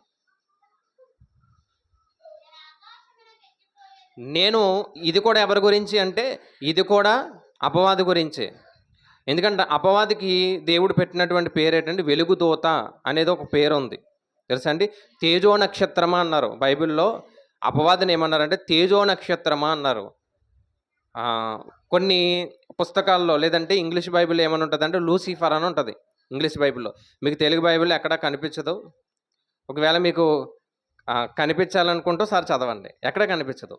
ఎందుకంటే తేజో నక్షత్రమా అంటే ఇంగ్లీష్ బైబిల్ ఏమన్నారంటే లూసిఫర్ అనే పదాన్ని ఉపయోగించారు. అలాంటి తేజో నక్షత్రము వెలుగుదూతగా ఉన్నటువంటి ఆ అపవాదికి ఒక ఆలోచన వచ్చిందంట. ఏంటి? యెషయా గ్రంథము 14 అధ్యాయం 13 నేను ఆకాశానికి ఎక్కిపోయేదను, దేవుని నక్షత్రములకు పైగా నా సింహాసనమును హెచ్చించదను, ఉత్తర దిక్కునున్న సభా పర్వతము మీద కూర్చుందును, మేఘమండలం మీదుగా ఎక్కుదును, మహోన్నతునితో నన్ను సమానముగా చేసుకొందును అని నీవు మనసులో అనుకొంటివి కదా అన్నాడు. ఎక్కడ అనుకున్నాడంట? మనసులో అనుకున్నాడంట. ఏమొచ్చింది ఇతనికి అంటే అధికారం మీద పిచ్చి వచ్చింది, అధికారం మీద అత్యాసక్తి వచ్చింది. అందుకే ఈ అధికారం అనే విగ్రహారాధనకి ఎప్పుడైతే లోబడ్డాడో జీవితం ఏమైపోయింది చూడండి. జీవితం ఏమైపోయింది? మరలా చదువుదాం. నేను ఆకాశానికి ఎక్కిపోవుదును, దేవుని నక్షత్రములకు పైగా నా సింహాసనం హెచ్చించుదును. దేవుని నక్షత్రం అంటే అందరికంటే కూడా నేనే గొప్పగా ఉండాలి. కెరూబులందరికంటే నేనే గొప్పగా ఉండాలి. దేవుడు మంచి స్థానాన్ని ఇచ్చాడు. ఇంకా ఏ స్థానాన్ని పొందుకుంటున్నాడంటే ఉత్తర దిక్కునున్న సభాపర్వతం మీద కూర్చుందును, మేఘ మండలం మీదకి ఎక్కుదును, మహోన్నతునితో నన్ను. మహోన్నతుడు అంటే ఒక మాట ఉంది కదా, మహోన్నతుని చాట నివసించువాడే. మహోన్నతుడు అంటే ఎవరు? దేవుడు. దేవునితో సమానముగా ఉండాలనుకున్నాడంట. చూడండి, దేవునితో సమానముగా ఉండాలనుకున్నాడు. ఉత్తర దిక్కునున్న సమాపర్వతం మీద కూర్చుందును అన్నాడు. యోబు గారి యొక్క కాలంలో అపవాది వచ్చినప్పుడు నువ్వు ఎక్కడి నుంచి తిరుగుతున్నావు అని మాట్లాడాడు దేవుడు. ఎక్కడికి వచ్చాడంట? పరలోకంలో ఒక సభ జరుగుతుందంట. మనం చదివితే మనకు అర్థమవుతుంది. పరలోకంలో ఒక సభ జరుగుతున్నప్పుడు ఆ సభ దగ్గరకు వచ్చాడంట అపవాది. అంటే ఆ సభని నిర్ణయించేది లేదా న్యాయాన్ని తీర్చేది ఎవరు అంటే దేవుడు. ఈ దేవుడి స్థానాన్ని ఎవరు కావాలనుకున్నారు? దేవుడి స్థానాన్ని సాతాను కావాలనుకుని, అపవాది కావాలనుకుని. అంటే ఇతనికి ఏ పిచ్చి వచ్చింది? దేవుడి కంటే గొప్ప కావాలి అని ఒక పిచ్చి వచ్చింది. అందుకే అత్యాసక్తి అన్నాం. దేవుడి కంటే నేనే అధికంగా ఉండాలి, మహోన్నతునితో నేను ఏమైపోవాలి? సమానముగా వెళ్ళిపోవాలి. ఇలాంటి పిచ్చి చాలా మందిలో ఉంటుంది. మన సంఘంలో ఆ పిచ్చి లేదు కానివ్వండి. కొన్ని సంఘాల్లో, ముఖ్యంగా కొన్ని సంఘాల్లో కనిపించేది ఏంటంటే ప్రెసిడెంట్ గారు ఉంటారు, ఇంకా సెక్రటరీ ఉంటారు, ఇంకా ట్రెజరీ ఉంటారు, జాయింట్ సెక్రటరీ అంటారు, ఇంకా వైస్ ప్రెసిడెంట్ అంటారు. ఏమండి ఎందుకు ఇవన్నీ ఎందుకు? ఇవన్నీ ఎందుకంటే ఇదిగో వారు కనిపించాలి. తెలుసా? చాలా సంఘాల్లో ఎలక్షన్లు జరుగుతాయి. ఎవరిని ఎన్నుకోవడానికి? ఎవరినంటే పాస్టర్ గారిని అన్నది వీళ్ళందరూ ఎన్నుకుంటారు. అంటే మిగిలిన ప్రెసిడెంట్ వీళ్ళందరూ, ప్రెసిడెంట్లు సెక్రటరీలు ఎన్నుకోవడానికి కూడా ఎలక్షన్ జరుగుతాయి. ఈ ఎలక్షన్లో రాజకీయ నాయకులు ఉన్నటువంటి రాజకీయం కంటే మరీ భయంకరమైన రాజకీయం ఎక్కడ ఉంటుందంటే సంఘంలోనే ఉంటుంది. తెలుసా అండి? ఇంకా చెప్పాలంటే ఆ రాజకీయం ఏం బాగుంటుందేమో, కానీ సంఘంలో ఉన్న రాజకీయం ఎలా ఉంటుందో ఒకసారి ఆలోచించండి. ఇదిగో పదవి అనే పిచ్చి గురించి అండి, అవసరమైతే మందు పంచి పెడతారు, సంఘంలోనే డబ్బులు పంచి పెడతారు, బిర్యానీ ప్యాకెట్లు పంచి పెడతారు, ఏమన్నా పంచి పెడతారు, ఏదన్నా చేస్తారు. దేని గురించి? పదవి అనే దాని గురించి. మీరు కొన్ని సంఘాలు చూడండి, నేను పేరు చెప్పను కానీ కొన్ని సంఘాలు నేను ఆల్రెడీ చూశాను కాబట్టి చెప్తున్నా. మారిపోతూ ఉంటారు. ఏమండి, కొన్ని సంఘాలకు వెళ్ళి పాస్టర్ గారు డేట్ అడగాలనుకోండి, ముందు ఎవరిని అడగాలి? సంఘంలో ఒక ఆయన ఉంటాడు, ప్రెసిడెంట్ గారు, ఆయన అడగాలి. ఆయన తర్వాత ఇంకొక ఆయన అడగాలి, ఆయన తర్వాత ఇంకొక ఆయన అడగాలి. అందరిని అడిగే పోతే మనకి ఏమనిపిస్తుంది? ఈయన ఎందుకులే, ఇంకా సేవకులు లేరా అనిపించి వదిలేసి వచ్చేస్తాం మనం. అసలు ఎవరిని అడగాలి? సేవకుల దగ్గరికి వెళ్ళి, అయ్యా మీ చేత వాకింగ్ చెప్పించుకోవాలనుకుంటున్నా, మరి మీకు ఖాళీ ఉందా, ఏ రోజు డేట్ ఇస్తారని వీళ్ళని అడగాలి. కానీ ఎవరిని అడగాలంట? అందరినీ అడగడం ఏంటి అంటే, ఈయన ఎలా చేసేసారో చూడండి ఒకసారి. అందుకే సంఘాలలో ఏమున్నాయంటే అధికార పిచ్చి ఉంది, నేను అని ఒక పిచ్చి ఉంది. తెలుసా అండి? సంఘంలో ఏముంది? అధికారం అనే పిచ్చి. నేను ఉండాలి, నేను కనిపించాలి, మా వాళ్ళు కనిపించాలి, మా లాంటి వాళ్ళు కనిపించాలి. ఈ పిచ్చి ఎప్పుడైతే ఉందో నువ్వు కూడా ఏమైపోతావు? చదవండి 14, 13, 15 చూద్దాం. నీ మనసులో అనుకుంటేవి కదా. అంటే మనసులో అనుకున్న దేవుడు తెలుసా? దేవుడికి అన్నీ తెలుసు. నీ మనసులో అనుకుంటేవి కదా, నీవు పాతాళమునకు నరకములో ఒక మూలకు త్రోయబడితివే. అప్పుడు ఏమైందంట? వెంటనే మరి ఏంటి నువ్వు ఇలా అనుకున్నావు కదా అంటే, యుద్ధం జరగగానే ఓడిపోయాడు. ఓడిపోగానే ఎక్కడికి? పాతాళములో ఒక మూలకి తోయబడ్డాడు. మన ప్రకటన గ్రంథం చదివితే యుద్ధం కనిపిస్తుంది మనకి. పాతాళంలో ఒక మూలకి ఏమైపోయాడంట? త్రోయబడ్డాడు. అంటే ఏమైపోయింది జీవితం ఏమైపోయింది చూడండి. మిగిలిన వారు కూడా త్రోయబడ్డారు. కొందరు దేవుడు వదిలేశాడు, కొంతమందికి శిక్ష వేశాడు. ఏమంటే మొత్తానికి ఏమయ్యారంటే మరలా బయటకు వచ్చిన తర్వాత మరలా మనతో ఏం జరుగుతుంది? ఇప్పుడు యుద్ధం జరుగుతుంది. అందుకే మీరు పోరాడేది ఎవరితోనంట? ఈ లోక సంబంధులతో కాదంట. ఎవరితోని? అంధకార శక్తులు కలిగినటువంటి వాడితో మీరు పోరాడుతున్నారు. అందుకే చాలా జాగ్రత్తగా ఉండండి. మనకు కూడా ఒక పిచ్చి అనేది పెడతాడు. ఏ పిచ్చి? అధికార పిచ్చి పెడతాడు, గర్వం అనే పిచ్చి పెడతాడు. దీన్ని ఎలా మారిపోతుందంటే విగ్రహారాధనలోకి ఇది లేకపోతే నేను లేనండి అనే స్థితికి వెళ్ళిపోతారు. ఒక పాస్టర్ గారి దగ్గరికి వెళ్ళి వాళ్ళ చుట్టాలు డేట్ అడిగారంట. చాలా పెద్ద పాస్టర్ గారు కాబట్టి డేట్ అడిగారంట. అయ్యా మరి మీకు ఎప్పుడు ఖాళీ ఉందో ఒక 2 రోజులు మాకు సభల నిమిత్తం డేట్ కావాలి అంటే ఆయన అన్ని చూసుకుని ఇచ్చాడు. ఇచ్చిన తర్వాత పాంప్లెట్ తీసుకెళ్ళి, ఇదిగో ఓపెన్ చేసి ప్రార్థన చేయండి అని చెప్పేసి తీసుకెళ్ళి ఇచ్చారంట. అంటే చిన్నాన్న వరస అవుతారన్నమాట. కాబట్టి ఇంటికి పట్టుకెళ్ళి, మరి మీరు డేట్ ఇచ్చారు కదా, అన్నీ అయిపోయినాయి, పాంప్లెట్ వేయించాం, ఈ పాంప్లెట్ను ఇప్పుడు ఏం చేయాలి? పంచాలి, మీరు ప్రార్థన చేసి ఓపెన్ చేయండి అన్నారంట. ప్రార్థన చేశాడు ఆయన. ఓపెన్ చేసిన తర్వాత నాకు డేట్లు ఖాళీ లేవన్నాడంట. ఇచ్చిన డేట్లే ఖాళీ లేవన్నాడంట. చాలా బతిమాలారంట వాళ్ళు. ఎందుకు ఖాళీ లేవండి? అదేంటండి మీరు ఇచ్చారు కదా, మరి డేట్ ఖాళీ లేదు అంటున్నారండి. ముందు ఇచ్చారు కాబట్టి మేము ఏం చేసాం?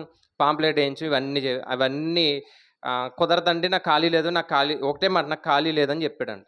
అయిపోయిన తర్వాత ఏంటి అనే విషయం తర్వాత తెలుస్తుందా లేదా? విశ్వాసుల ద్వారా.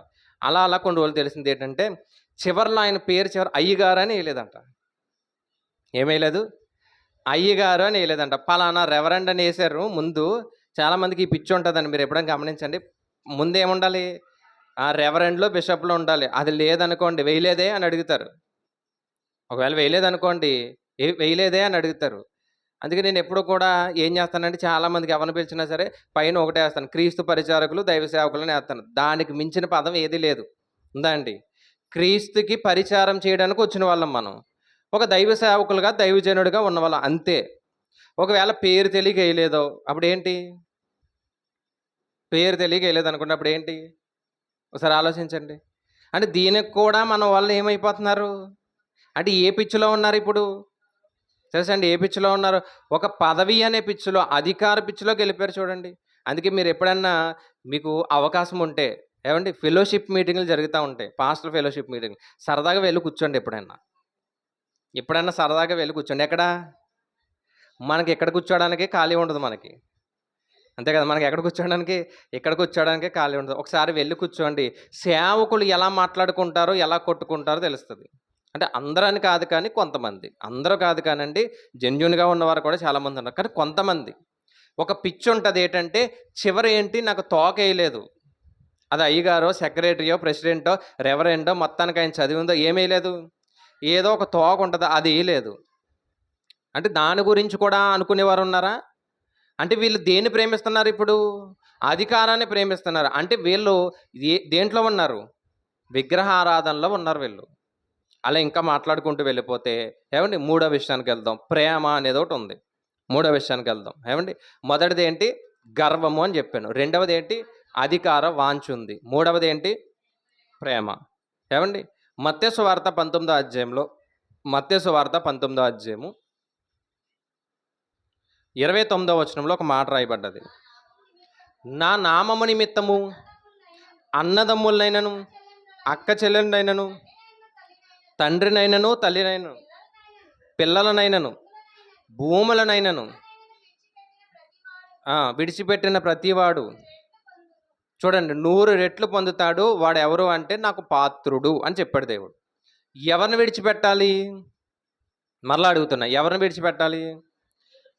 అక్కడ ఒక ప్రత్యేకంగా రాయబడిన మాట ఏంటంట తల్లిని, తండ్రిని, అక్కని, చెల్లిని అందరినీ విడిచిపెట్టాలి. విడిచిపెట్టిన వాడే నాకు పాత్రుడు. వాడు ఏం పొందుకుంటాడు? 100 రెట్లు పొందుకుంటాడు అని రాయబడ్డది. అంటే అందరినీ వదిలేయమని చెప్తున్నాడు ఆయన? అందరినీ వదిలేయమని చెప్తున్నాడా? తల్లిని వదిలేయండి, తండ్రిని వదిలేయండి, అక్క చెల్లిని వదిలేయండి, అందరినీ వదిలేయని చెప్తున్నాడా? కాదు. నాకంటే అన్నాడు. చూడండి ఆ పదం కనిపించిందా? నాకంటే అంటే ఎవరినైతే మనం ఎక్కువ ప్రేమిస్తున్నామో దేవుడి కంటే, ఎవరినైతే ఎక్కువ ప్రేమిస్తున్నామో దేవుడి కంటే అదే విగ్రహారాధన. ఒకవేళ తల్లిని ప్రేమిస్తే విగ్రహారాధనే, తండ్రిని ప్రేమిస్తే ఏమండి ఇంట్లో ఉన్న బంధువులను ప్రేమిస్తే, అలాగే అమ్మాయిలు అబ్బాయిలను ప్రేమిస్తే, అబ్బాయిలు అమ్మాయిలను ప్రేమిస్తే అది కూడా ఏంటి? అది కూడా ఏంటి? అది కూడా విగ్రహారాధనే. అందుకే కదా చాలామంది రారు సంఘాలకు. ఎందుకు రారు? ఒక మాట చెప్తాను. సంఘాలకు ఎందుకు రారంటే, యవనస్తులు ఎందుకు రారంటే వచ్చి కూర్చునేంత ఖాళీ ఉండదు. వచ్చి ఇక్కడ కూర్చునేంత ఖాళీ ఉండదు. మరి ఏం చేస్తారు అంటే ముఖ్యమంత్రులు ఏం కాదు వాళ్ళు.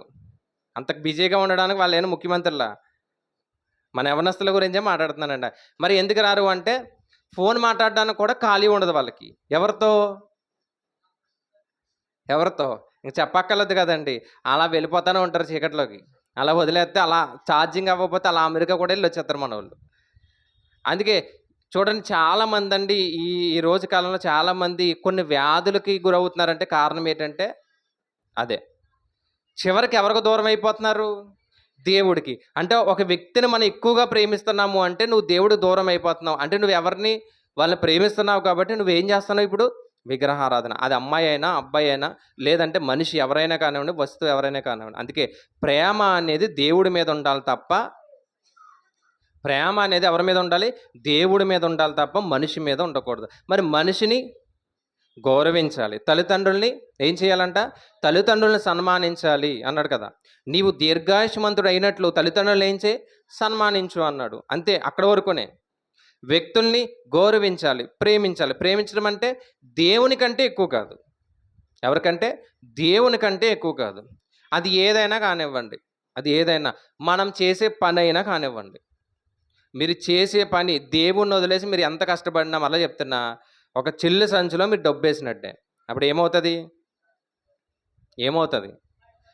ఏముండదు కదండి. మీరు ఎంత సంపాదించినా దేవుణ్ణి వదిలేసి అదంతా వ్యర్థమే. ఈరోజు దేవుణ్ణి వదిలేసి మీరు ఏ కార్యక్రమం చేసినా మీరు ఎవరిని ప్రేమిస్తున్నారు? ఈ కాలం అంటేనే బాగా భోజనాలు. ఎందుకు? ఫంక్షన్లో, పెళ్ళిళ్ళు ఏమంటే ఎన్ని జరిగితే ఇక్కడ దేవుణ్ణి వదిలేసి, మరలా ఫీల్ అవ్వకండి, ఇక్కడ దేవుణ్ణి వదిలేసి మీరు ఎవరైతే వెళ్ళిపోయారో మీరు ఎవరిని ప్రేమిస్తున్నారు? మళ్ళీ చెప్తాను, ఎవరిని ప్రేమిస్తున్నారు? మీరు ఫంక్షన్ ప్రేమిస్తున్నారు అంతే. కాబట్టి మీకు ఏంటి? అదే విగ్రహారాధన అంతే. అంతే కదండి. నేను చాలాసార్లు చెప్తాను ఏంటంటే, కార్యక్రమం ఉందనుకోండి, మన కార్యక్రమం కట్టుకుంటే 9 వరకు ఉంటుంది. 9 తర్వాత భోజనాలు ఏంటి? పెడతారా? లేదండి, పెడతారు. ఎందుకు భోజనాలకు వెళ్తాం మనం? నన్ను అడిగితే భోజనాలకు ఏమి వెళ్ళాం. మనం దేనికి వెళ్తాం? రాయించి రావడానికి వెళ్తాం. ఎందుకంటే వాడు మనకు రాయించాడు కాబట్టి నేను కూడా ఏం చేయాలి?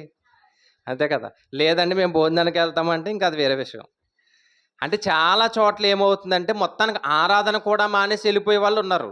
ఆరాధన కూడా మానేసి అంటే ఆరాధన కూడా మానేసి వెళ్ళిపోతున్నామంటే నీ జీవితాన్ని నువ్వు పాడు చేసుకుంటున్నావు. అది ఏంటంట, దేవుని కంటే మనుషుల్ని ఏం చేస్తున్నాం, ఎక్కువ ప్రేమిస్తున్నాం. చాలాసార్లు చెప్తూ ఉంటాను, ఒకవేళ ఏదైనా కార్యక్రమం ఉందా, ఉదయం ఎక్కడైతే ఆరాధన ఉందో దానికి వెళ్ళిపోండి అంటాను నేను. ఒకవేళ మీకు ఏమైనా కార్యక్రమం ఉంది, ఏమంటే ఒక 2 గంటల ప్రయాణం అండి, గంట ప్రయాణం చేయాలి. ఇప్పుడు ఏ కాకినాడలో మన చుట్టాలు ఉన్నారనుకోండి, అక్కడ ఫంక్షన్కి వెళ్ళాలి. మీరు ఏ టైంకి వెళ్తారు?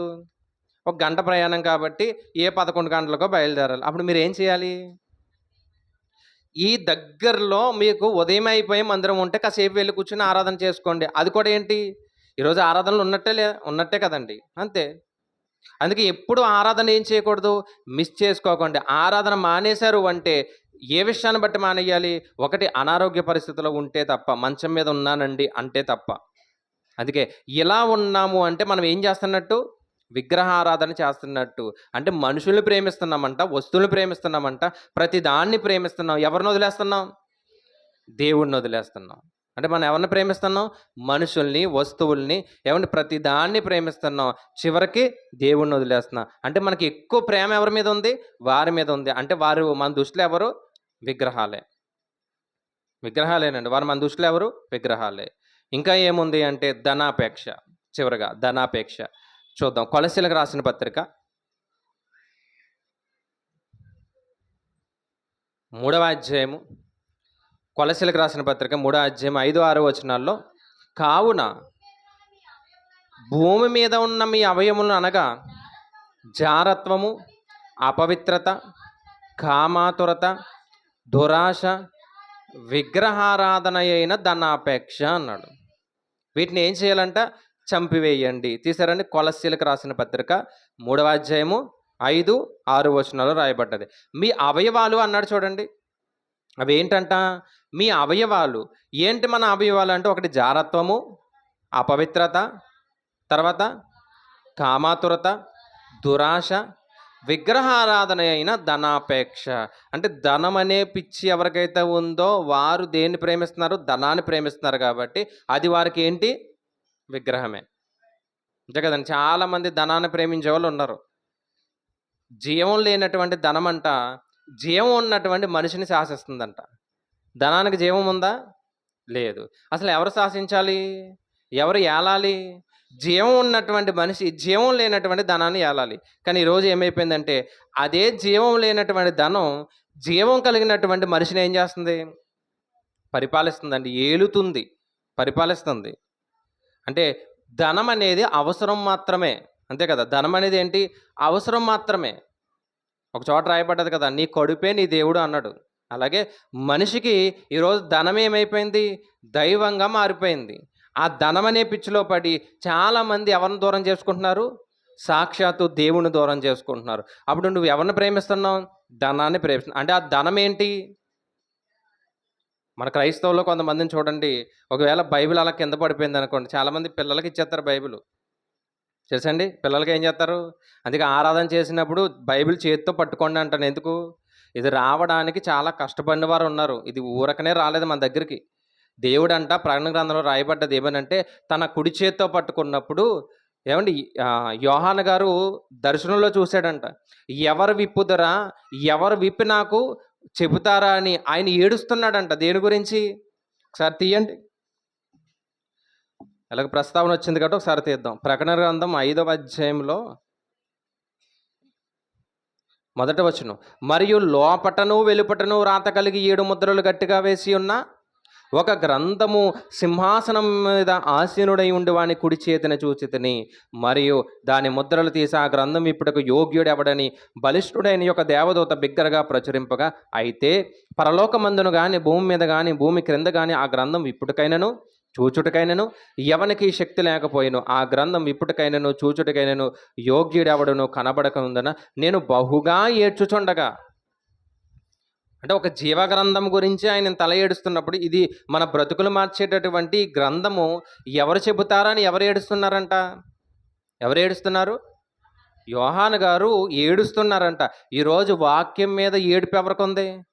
అయ్యో, ఈరోజు ఏ వాక్యం చెప్తారో ఆ వాక్యాన్ని నేను మిస్ అయిపోతానేమో, నేను త్వరగా వెళ్ళాలని ఆ ఏడుపు ఎవరికన్నా ఉందా?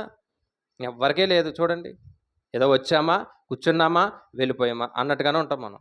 తిన్నామా పడుకున్నాము తెల్లారింది అంటాడు కదా, అలాగా ఏమైపోయింది, కూర్చున్నాము వచ్చాము వెళ్ళిపోయాము అంతే. కొంతమంది అది కూడా చేయట్లేదు చూడండి, కొంతమంది అది కూడా చేయట్లేదంట. అంటే ఒక ఆయన ఈ గ్రంథం గురించి ఇంతలా ఏడుస్తున్నప్పుడు అండి మనం ఎలా ఉండాలి? అందుకే కొన్ని గ్రంథాల్లో రాయబడ్డది, కొన్ని పుస్తకాల్లో రాయబడ్డది అన్నమాట. ఏంటంటే ఇదిగో రాబోవు కాలంలోనంట అసలు వాక్యమే దొరకనటువంటి పరిస్థితి వస్తుంది. అప్పుడు ఏం చేస్తారు మీరని అడిగాడు. రాబోయే కాలంలో వాక్యం దొరకనటువంటి కరువు వస్తే మీరు ఏం చేస్తారు? అందుకే వాక్యం ఎంతకాలం మనకు దొరుకుతుందో అంతకాలంలో మనం ఏం చేయాలి? దాన్ని తినాలి అని రాయబడ్డది ఒక చోట. వాక్యాన్ని ఏం చేయాలంటే భుజించాలని రాయబడ్డది. అందుకే ధనం అనే పిచ్చితో ఏమైపోయారు? ధనం అనే పిచ్చితో. ఈ బైబిల్ ఎంత గొప్పదంటే అందుకే కాళ్ళ దగ్గర పెట్టకండి, పిల్లలకి ఇవ్వకండి అని ఎందుకు చెప్తాను నేను? బైబిల్ అనేది సాధారణంగా వచ్చింది కాదు. ఒక ఆయన ఏడుస్తున్నాడంటే మనం ఆరాధన చేస్తున్నప్పుడు కాళ్ళ కింద పెట్టేస్తున్నామంటే కొంతమంది తొక్కేస్తారు, దాని మీద వెళ్ళిపోతారు. కొంతమంది సేవకుల్లో కూడా మీరు గమనించండి, దాన్ని తొక్కుకుంటూ వెళ్ళిపోతారు, దాని మీద వెళ్ళిపోతారు. అదే వాక్యాన్ని కదా మనం చెప్పాలి, అదే వాక్యమే కదా మనం ఎక్కడ తీసుకెళ్తుంది? అదే మీ పిల్లలకండి 100 రూపాయల నోట్ ఇస్తారు మీరు ఆడుకోమని, మరి దీన్ని ఎందుకు ఇస్తున్నారు? వాడు చింపేసినా మనం ఏమన్నాం. కొంతమందికి ఆదికాండం ప్రకటన గ్రంథంలో ఉంటుంది, ఏమండి మత్తయి సువార్త ఆదికాండంలో ఉంటుంది. అంటే పిల్లలు చింపేసిన తర్వాత ఎక్కడ ఉంటాయి పేజీలు?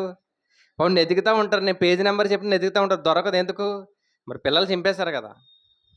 అదే ఒక 10 రూపాయల నోటు పడిపోయింది అనుకోండి, ఇలా తీసుకుని ఇలా కళ్ళకద్దుకొని ఏం చేద్దాం? కళ్ళకద్దుకొని 10 రూపాయల నోటుకే కళ్ళకద్దుకుంటున్నప్పుడు ఇది ఏంటి? కొన్ని కోట్లు ఇచ్చినా దొరకనటువంటి వాక్యం అండి. అలాంటిది కింద పడిందంటే మరి ఏం చేయాలి? ఒకసారి ఆలోచించండి. అంత గొప్పదండి. ధనము కంటే గొప్పది ఏది? వాక్యం. ధనము కంటే గొప్పది. అందుకే యేసుక్రీస్తు వారి దగ్గర అంటే ఏమున్నాయంట? సర్వ సంపదలు ఉన్నాయంట. సర్వ సంపదలు ఎక్కడున్నాయి? యేసుక్రీస్తు వారి దగ్గర ఉన్నాయి. ఆ సర్వ సంపదలు ఈరోజు మనకిస్తే మనము ధనమనే పిచ్చిలో వెళ్ళిపోయాం. ఉద్యోగాలని, పనులని, ఏమంటే దేవుణ్ణి వదిలేసేటటువంటి కార్యక్రమాలు. ఉదయం నుంచి సాయంత్రం వరకు పని చేస్తున్నాం, సరిపోదా అండి మనకి? మళ్ళీ రాత్రి కూడా ఇంకేంటి మనం? ఇంకా రాత్రి కూడా ఎందుకు ఇంత కష్టపడి ఏం చేస్తామంటే ఏముండదు. ఏమన్నా ఉంటుందా? ఏముండదు. అంతా తీసుకెళ్ళి ఎవరికిస్తాం? అంతే, వైద్యులకు తప్ప చేసేది ఏమీ లేదు. అందుకే ధనం అనే పిచ్చితో దేవుణ్ణి వదిలేసావా? నువ్వు ధనాన్ని ప్రేమిస్తున్నావు కాబట్టి ఆ ధనమే నీకేంటి? అందుకే విగ్రహారాధన అయిన ధనాపేక్ష అన్నాడు. తిమోతికి రాసిన పత్రిక చూడండి, 6వ అధ్యాయం 15వ వచనం. 6వ అధ్యాయం 10వ వచనం అండి. మొదటి పత్రిక 6వ అధ్యాయం 10వ వచనం. ఎందుకనగా ధనాపేక్ష సమస్తమైన కీడుకి ఏంటంట? అదే మూలం. కొందరు దానిని ఆశించి విశ్వాసం నుంచి తొలగిపోయారు. చూడండి, తిమోతి గారికి రాసిన మొదటి పత్రిక 6వ అధ్యాయము 10వ వచనం. ధనాపేక్ష సమస్త కీడులకి మూలం. కొందరంట దాన్ని ఆశించి ఏమైపోయారు? తొలగిపోయారు. చివరికి వారి బ్రతుకులన్నీ కూడా ఏం చేశారు? వ్యర్థంగా ఖర్చు పెట్టారు. అందుకే నీ హృదయం ఎక్కడుందో ఒక మాట ఉంటుంది కదా, మన ధనం ఎక్కడ ఉంటాయి హృదయం కూడా అక్కడే ఉంటుందని ఒక మాట ఉంది కదా. అంటే ఆలోచన అంతా ఎక్కడ ఉంటుంది అంటే ధనం మీద ఉంటుందని. ఆలోచన అంతా ఎక్కడ ఉంటుంది? అందుకే డబ్బులు కూడా ఇక్కడే పెట్టుకుంటాం మనం. ఎక్కడ? ఈ జేబు వెనకాల ఏముందంటే గుండె ఉంది. డబ్బులు కూడా కుట్టేవాడు కూడా ఎలా కుట్టాడంటే ఈ పక్క కుట్టలేదు, ఏ పక్క కుట్టాడు? ఈ పక్కన కుట్టాడు మాట జేబు. అందుకే డబ్బుకి దీనికి ఏముందంటే విడదీయలేనటువంటి బంధం ఉందన్నమాట. కానీ అది సమస్త కీడికి మూలం అంట. మీరు గమనించండి, బిలాము డబ్బు అనే పిచ్చితో ఒక ఆలోచనలోకి వెళ్ళిపోయాడు. చివరికి గాడిద చేత తిట్లు తిన్నాడండి. గాడిద ఏమంది? నాకన్నా బుద్ధి వచ్చింది కానీ నీకు బుద్ధి రాలేదురా అంది గాడిద. ఒక మాటలో చెప్పాలంటే, ఒరే నాకన్నా బుద్ధి వచ్చింది కానీ ఎవరికి రాలేదు? నీకు బుద్ధి రాలేదు అంది. గెహజీ ఇదిగో మా పాస్టర్ గారు ఉన్నారు కదా, ఆయన ఏం తీసుకోరు కానీ ఇదిగో ఈ సంచిలో వేసే అన్నాడంట. తెలుసు కదా, నయమాన్ వచ్చాడు, బాగుపడ్డాడు, వెళ్ళిపోయేటప్పుడు కానుకలు ఇచ్చాడంట. ఈ కానుకలన్నీ సంపాదించుకోవడానికి ఇంత సమయం లేదు నాకు ఇప్పుడు, ఎందుకంటే నాకు చాలా పని ఉంది అని ఇదంతా పట్టుకెళ్ళిపోండి అన్నాడంట. వెళ్ళిపోతున్నప్పుడు గెహజీ పిలిచాడు. రాజుల మొదటి గ్రంథం 5వ అధ్యాయంలో మనకు కనిపిస్తుంది. రాజుల మొదటి గ్రంథం 5వ అధ్యాయం చివరికి వెళ్ళిపోతే గెహజీ పిలిచేయమన్నాడు. మా పాస్టర్ గారు అలాగే అంటారు, ఎందుకంటే ఎలీషా గారు ఈయన పాస్టర్ గారు కదా, మరి ఆయన అలాగా అంటాడు. మరి ఏమున్నాయి అంటే ఇంకో బంగారం ఉంది, వెండి ఉంది, వస్త్రాలు ఉన్నాయి, అన్నీ ఉన్నాయి. సరే ఆయన నేను చెప్తానులే ఆయనకి, కాబట్టి ఎవరి దగ్గర వేసే, నా సంచిలో వేసే అన్నాడు. వెళ్ళాడంట, వెళ్ళి ఇంట్లో దాచుకున్నాడంట. వచ్చి సైలెంట్గా ఎక్కడి నుంచి ఉన్నాడు, ఎలీషా గారి దగ్గర నుంచి ఉన్నాడు. ఎలీషా గారి దగ్గర నుంచి ఉన్నప్పుడు ఎలీషా గారు మాట్లాడుతున్నారు, నీవు నయమాను వెనకాల వెళ్ళావు కదా డబ్బు గురించి, అప్పుడు నా మనసు నీతో రాలేదా అని అడిగాడు. అయ్యా నేనేం చేశాను అంటే, ఇదిగో నువ్వు దాచుకున్నదంతా నాకు అర్థమైపోయింది, నువ్వు ఎక్కడ దాచావో అర్థమైపోయింది, నువ్వేం కొంటున్నావో అర్థమైపోయింది, ప్రతీదీ నాకు తెలిసిపోయింది. కాబట్టి ఇదిగో నయమానికి వదిలేసినటువంటి కుష్టి ఎవరికి వస్తుంది, నీకు నీ సంతతికి సర్వకాలము ఉంటుంది అన్నాడు. డబ్బు అనే పిచ్చితోనండి ఒక మహానాయకుని కోల్పోయాడండి. ఆయన దగ్గర ఉంటే వాక్యము, జ్ఞానము ఎంత వస్తుంది. ఏలియా గారు వెళ్ళిపోతూనండి ఎలీషా గారికి ఏమిచ్చారు, అదే వాక్యాన్ని అప్పగించి వెళ్ళారు. ఇప్పుడు ఎలీషా గారు వెళ్ళిపోతే ఎవరికి ఇస్తారు, గెహజీ గారికి ఇస్తారు. కానీ గెహజీ దేని మీద ఆశ పెట్టుకున్నాడు, ధనం. చివరికి ఏమైపోయాడు, అదే పిచ్చిలో కుష్ఠవ్యాధి వచ్చి చనిపోయాడు. కొత్త నిబంధనకు వచ్చేటప్పటికి ఒక ఆయన కనిపిస్తాడు, ఎవరు, ఇస్కరియోతు యోధ. క్రీస్తుని 30 వెండి నాణాలకు అమ్మేశాడంట. క్రీస్తు విలువ అర్థం కాలేదు. ఆయన ధనవంతుడై ఉండి మనందరి కొరకు ఏమయ్యాడు, దరిద్రుడైతే ఆ ధనవంతుని పొందుకోవలసినటువంటి వ్యక్తి కేవలం 30 వెండి నాణాలకు ఏం చేశాడు, అమ్మేశాడు. ఒక ఆమె వచ్చి అత్తరు తీసుకొచ్చింది, యేసుక్రీస్తు వారి పాదాల దగ్గర రాసిందంట. అప్పుడు వెంటనే అంటున్నాడు, ఏమని, ఇదంతా అమ్మేసి బేదలకు ఇవ్వచ్చు కదా అన్నాడంట. వెంటనే దేవుడు రాయించాడు. దేని గురించి ప్రేమ కాదంట, ఎవరి మీద, బేదల మీద ప్రేమ కాదంట, ధనం అనే పిచ్చి ఉందంట ఆయనకి. ఎక్కడుందంటే యోహాను సువార్తలో కనిపిస్తుంది చూడండి. యోహాను సువార్త 12వ అధ్యాయం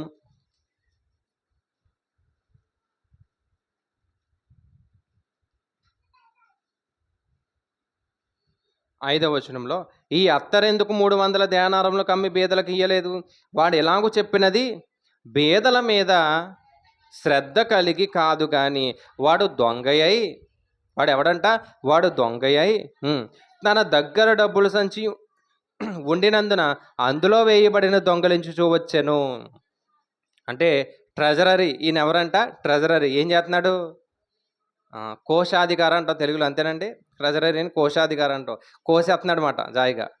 ఎందులో పడేది, ఆయన సువార్తకి వెళ్ళినప్పుడు ఇచ్చేటటువంటి ధనమంతా బీదలకు వాడాలని యేసుక్రీస్తు వారు చెప్పారు. ఆ బీదలకు వాడేది కూడా ఎవరు వాడుకుంటున్నారు ఇప్పుడు, యేసుక్రీస్తు వారి దగ్గర ఉన్నటువంటి ఇస్కరియోతు యోధ. ఒకసారి ఆలోచించండి. ఏమండి, ఒక కుటుంబంలోనంటే ఒక చిన్న సమస్య వచ్చిందంట. ఆ సమస్యను తీర్చడానికి సంఘ పెద్దలు, ఒక సంఘంలో ఉన్నటువంటి పెద్దలు వాళ్ళ ఇంటికి వెళ్ళాలి. దేని మీద అంటే మామూలుగా వెళ్ళరు కదా, కారు మీద వెళ్ళాలి. కారు మీద వెళ్ళడానికి ఈయనే ఛార్జ్ పెట్టుకోవాలి కుటుంబస్తుడు, రావడానికి ఇతనే ఛార్జ్ పెట్టుకోవాలి, వెళ్ళిన తర్వాత వాళ్ళకి భోజనాలు ఈయనే పెట్టుకోవాలి, ఒకవేళ స్నాక్స్ తింటే అన్నీ ఈయనే పెట్టుకోవాలి. అసలు వీళ్ళది ఏ కుటుంబం అంటే చాలా పేద కుటుంబం. ఆ పేద కుటుంబంలో చిన్న సమస్య వచ్చింది. ఆ సమస్యను తీర్చడానికి వెళ్ళినటువంటి వాళ్ళు ఏం చేశారు, అవసరమైతే వీళ్ళ దగ్గర ఉన్నటువంటి ధనాన్ని తీసుకెళ్ళి వాడుకోండి అమ్మా, మీరు సమస్యలో ఉన్నారు కదా అని చెప్పాలి. అలాంటిది వెళ్ళడానికి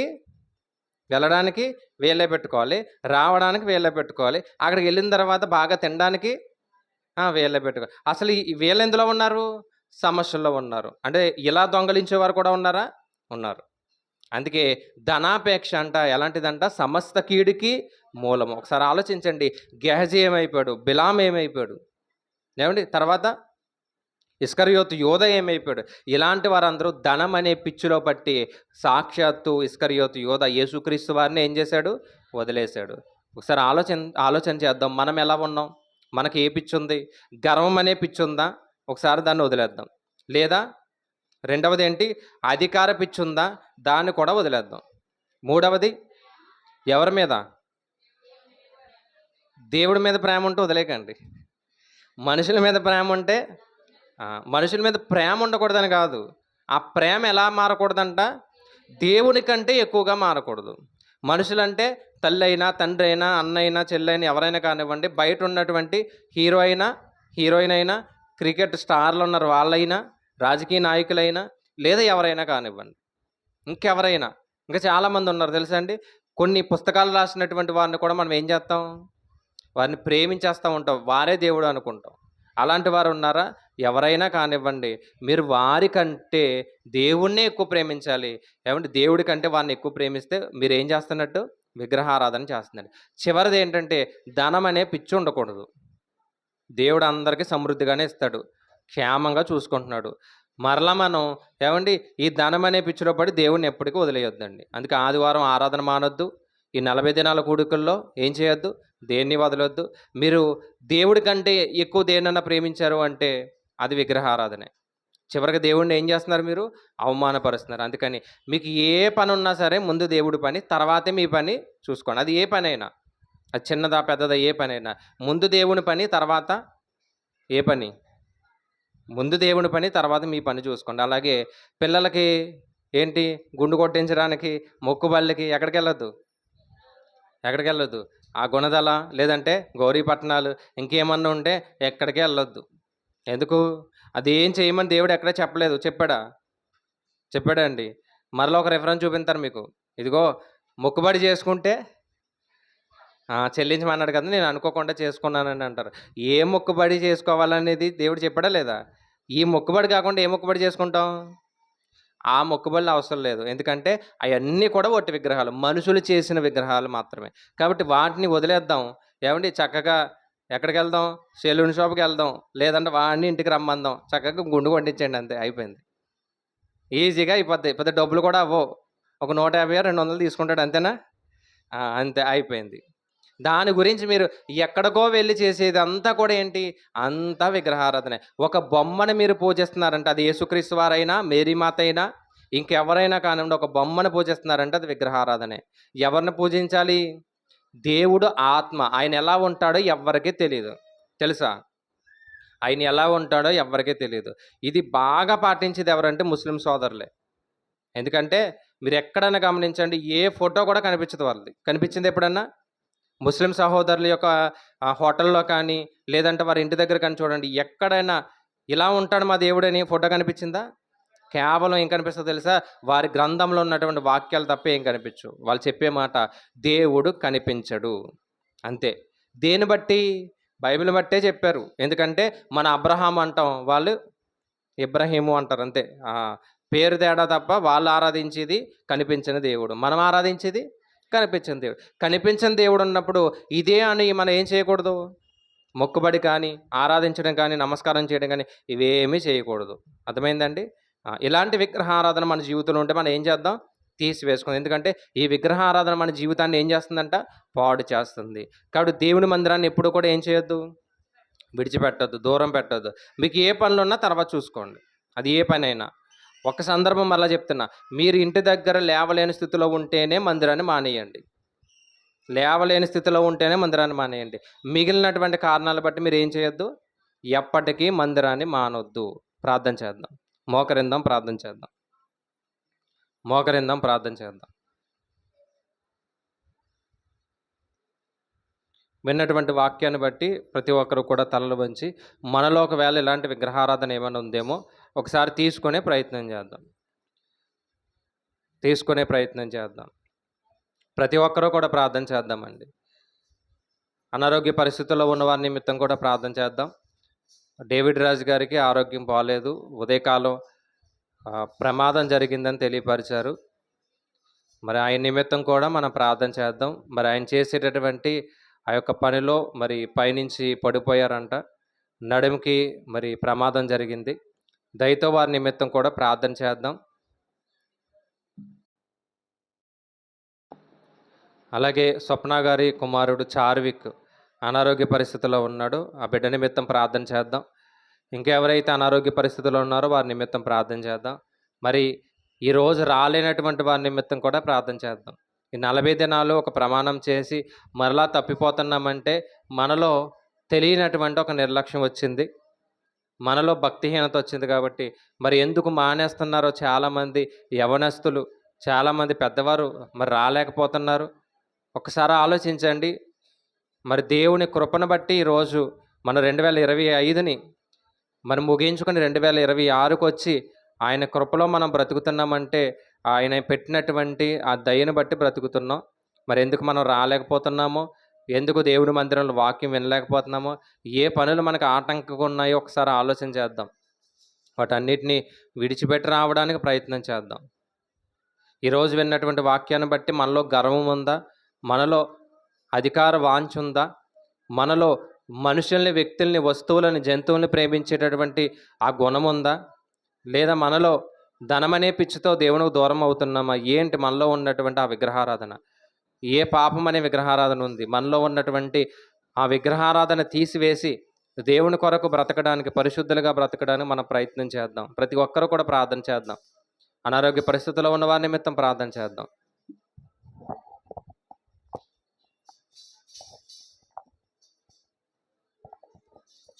సాతాను శోధనలధికమైన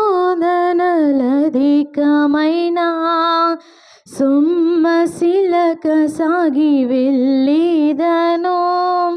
సాతాను శోధనలధికమైన సొమ్మసిలక సాగి వెళ్ళేదను. లోకము శరీరము లాగినను లోబడక నేను వెళ్ళేదను. లోకము శరీరము లాగినను లోబడక నేను వెళ్ళేదను. యేసు చాలును, యేసు చాలును, ఈ సమయమైన ఈ స్థితికైనా నా జీవితములో యేసు చాలును. పరమా జీవము నాకు నీవా, తిరిగి లేచెను నాతో నుండా.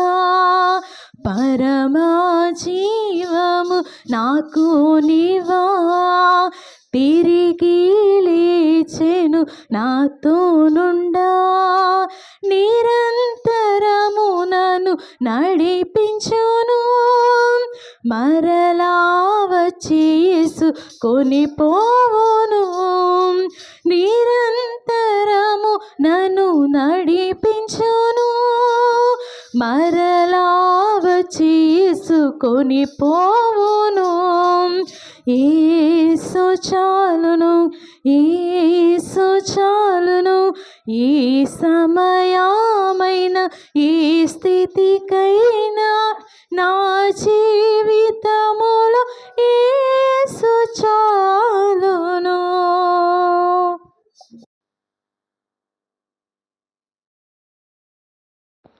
దయ కలిగిన మా కన్న తండ్రి, మీ ఘనమైన ఉన్నతమైన నామను వందనములు.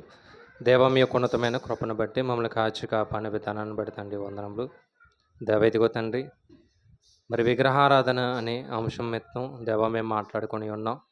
దేవ, మాలో ఉన్నటువంటి గర్వము, మాలో ఉన్నటువంటి అధికారం, మాలో ఉన్నటువంటి దేవ ఇదిగో తండ్రి వ్యక్తుల్ని ప్రేమించేటటువంటి గుణం, వస్తువులను ప్రేమించే గుణం దేవ, అలాగే దేవ ధనం అనేటటువంటి పిచ్చిలో మేము ఉన్నామేమో. ఇంకా ఎన్నో దేవ ఇదిగో తండ్రి వ్యసనాలకు తండ్రి బానిసలై వాటి మీద ఆశ కలిగి ఉంటే అత్యాశక్తి ఎవరికైతే ఉందో అదే విగ్రహారాధన అని బైబిల్ సెలవిస్తుంది. శరీర కార్యాల్లో దేవ ప్రతిరోజు ఆలోచన చేస్తున్నాం. అయ్యా, ప్రతి దాన్ని తీసివేసుకోవడానికి తండ్రి సహాయం దయచేయండి. ఈరోజు రాలేని వారు మరి ఎందు నిమిత్తం రాలేకపోయారో దయతో వారిని మన్నించండి. దేవా, నీ కృపను బట్టి ఈ యొక్క 40 దినాలు తండ్రి వారు రావడానికి తండ్రి సహాయం దయచేయండి. అలాగే దేవా, అనారోగ్య పరిస్థితుల్లో ఉన్నవారిని తండ్రి బలపరచండి. దేవా, డేవిడ్ రాజు గారిని జ్ఞాపకం చేసుకోండి. అనారోగ్య పరిస్థితుల్లో ఉన్నారు, బలహీనపడ్డారు, బలపరిచి ఆరోగ్యాన్ని ఇవ్వండి అయ్యా. అయ్యా, ప్రమాదం నుంచి తప్పించినందుకు వందనములు. సంపూర్ణమైనటువంటి ఆరోగ్యాన్ని దేవా బిడ్డకు దయచేయండి. అలాగే రేష్మాన్ని జ్ఞాపకం చేసుకోండి, ఆరోగ్యాన్ని ఇవ్వండి అయ్యా. అలాగే తండ్రి దేవా, చార్విక జ్ఞాపకం చేసుకోండి. కుమారుడు కూడా అనారోగ్య పరిస్థితిలో ఉన్నాడు, ముట్టి స్వస్థపరిచి ఆరోగ్యాన్ని ఇవ్వండి. అలాగే తండ్రి నర్సయ్య గారిని కూడా జ్ఞాపకం చేసుకోండి, ఆ చేతిని ముట్టి స్వస్థపరచండి.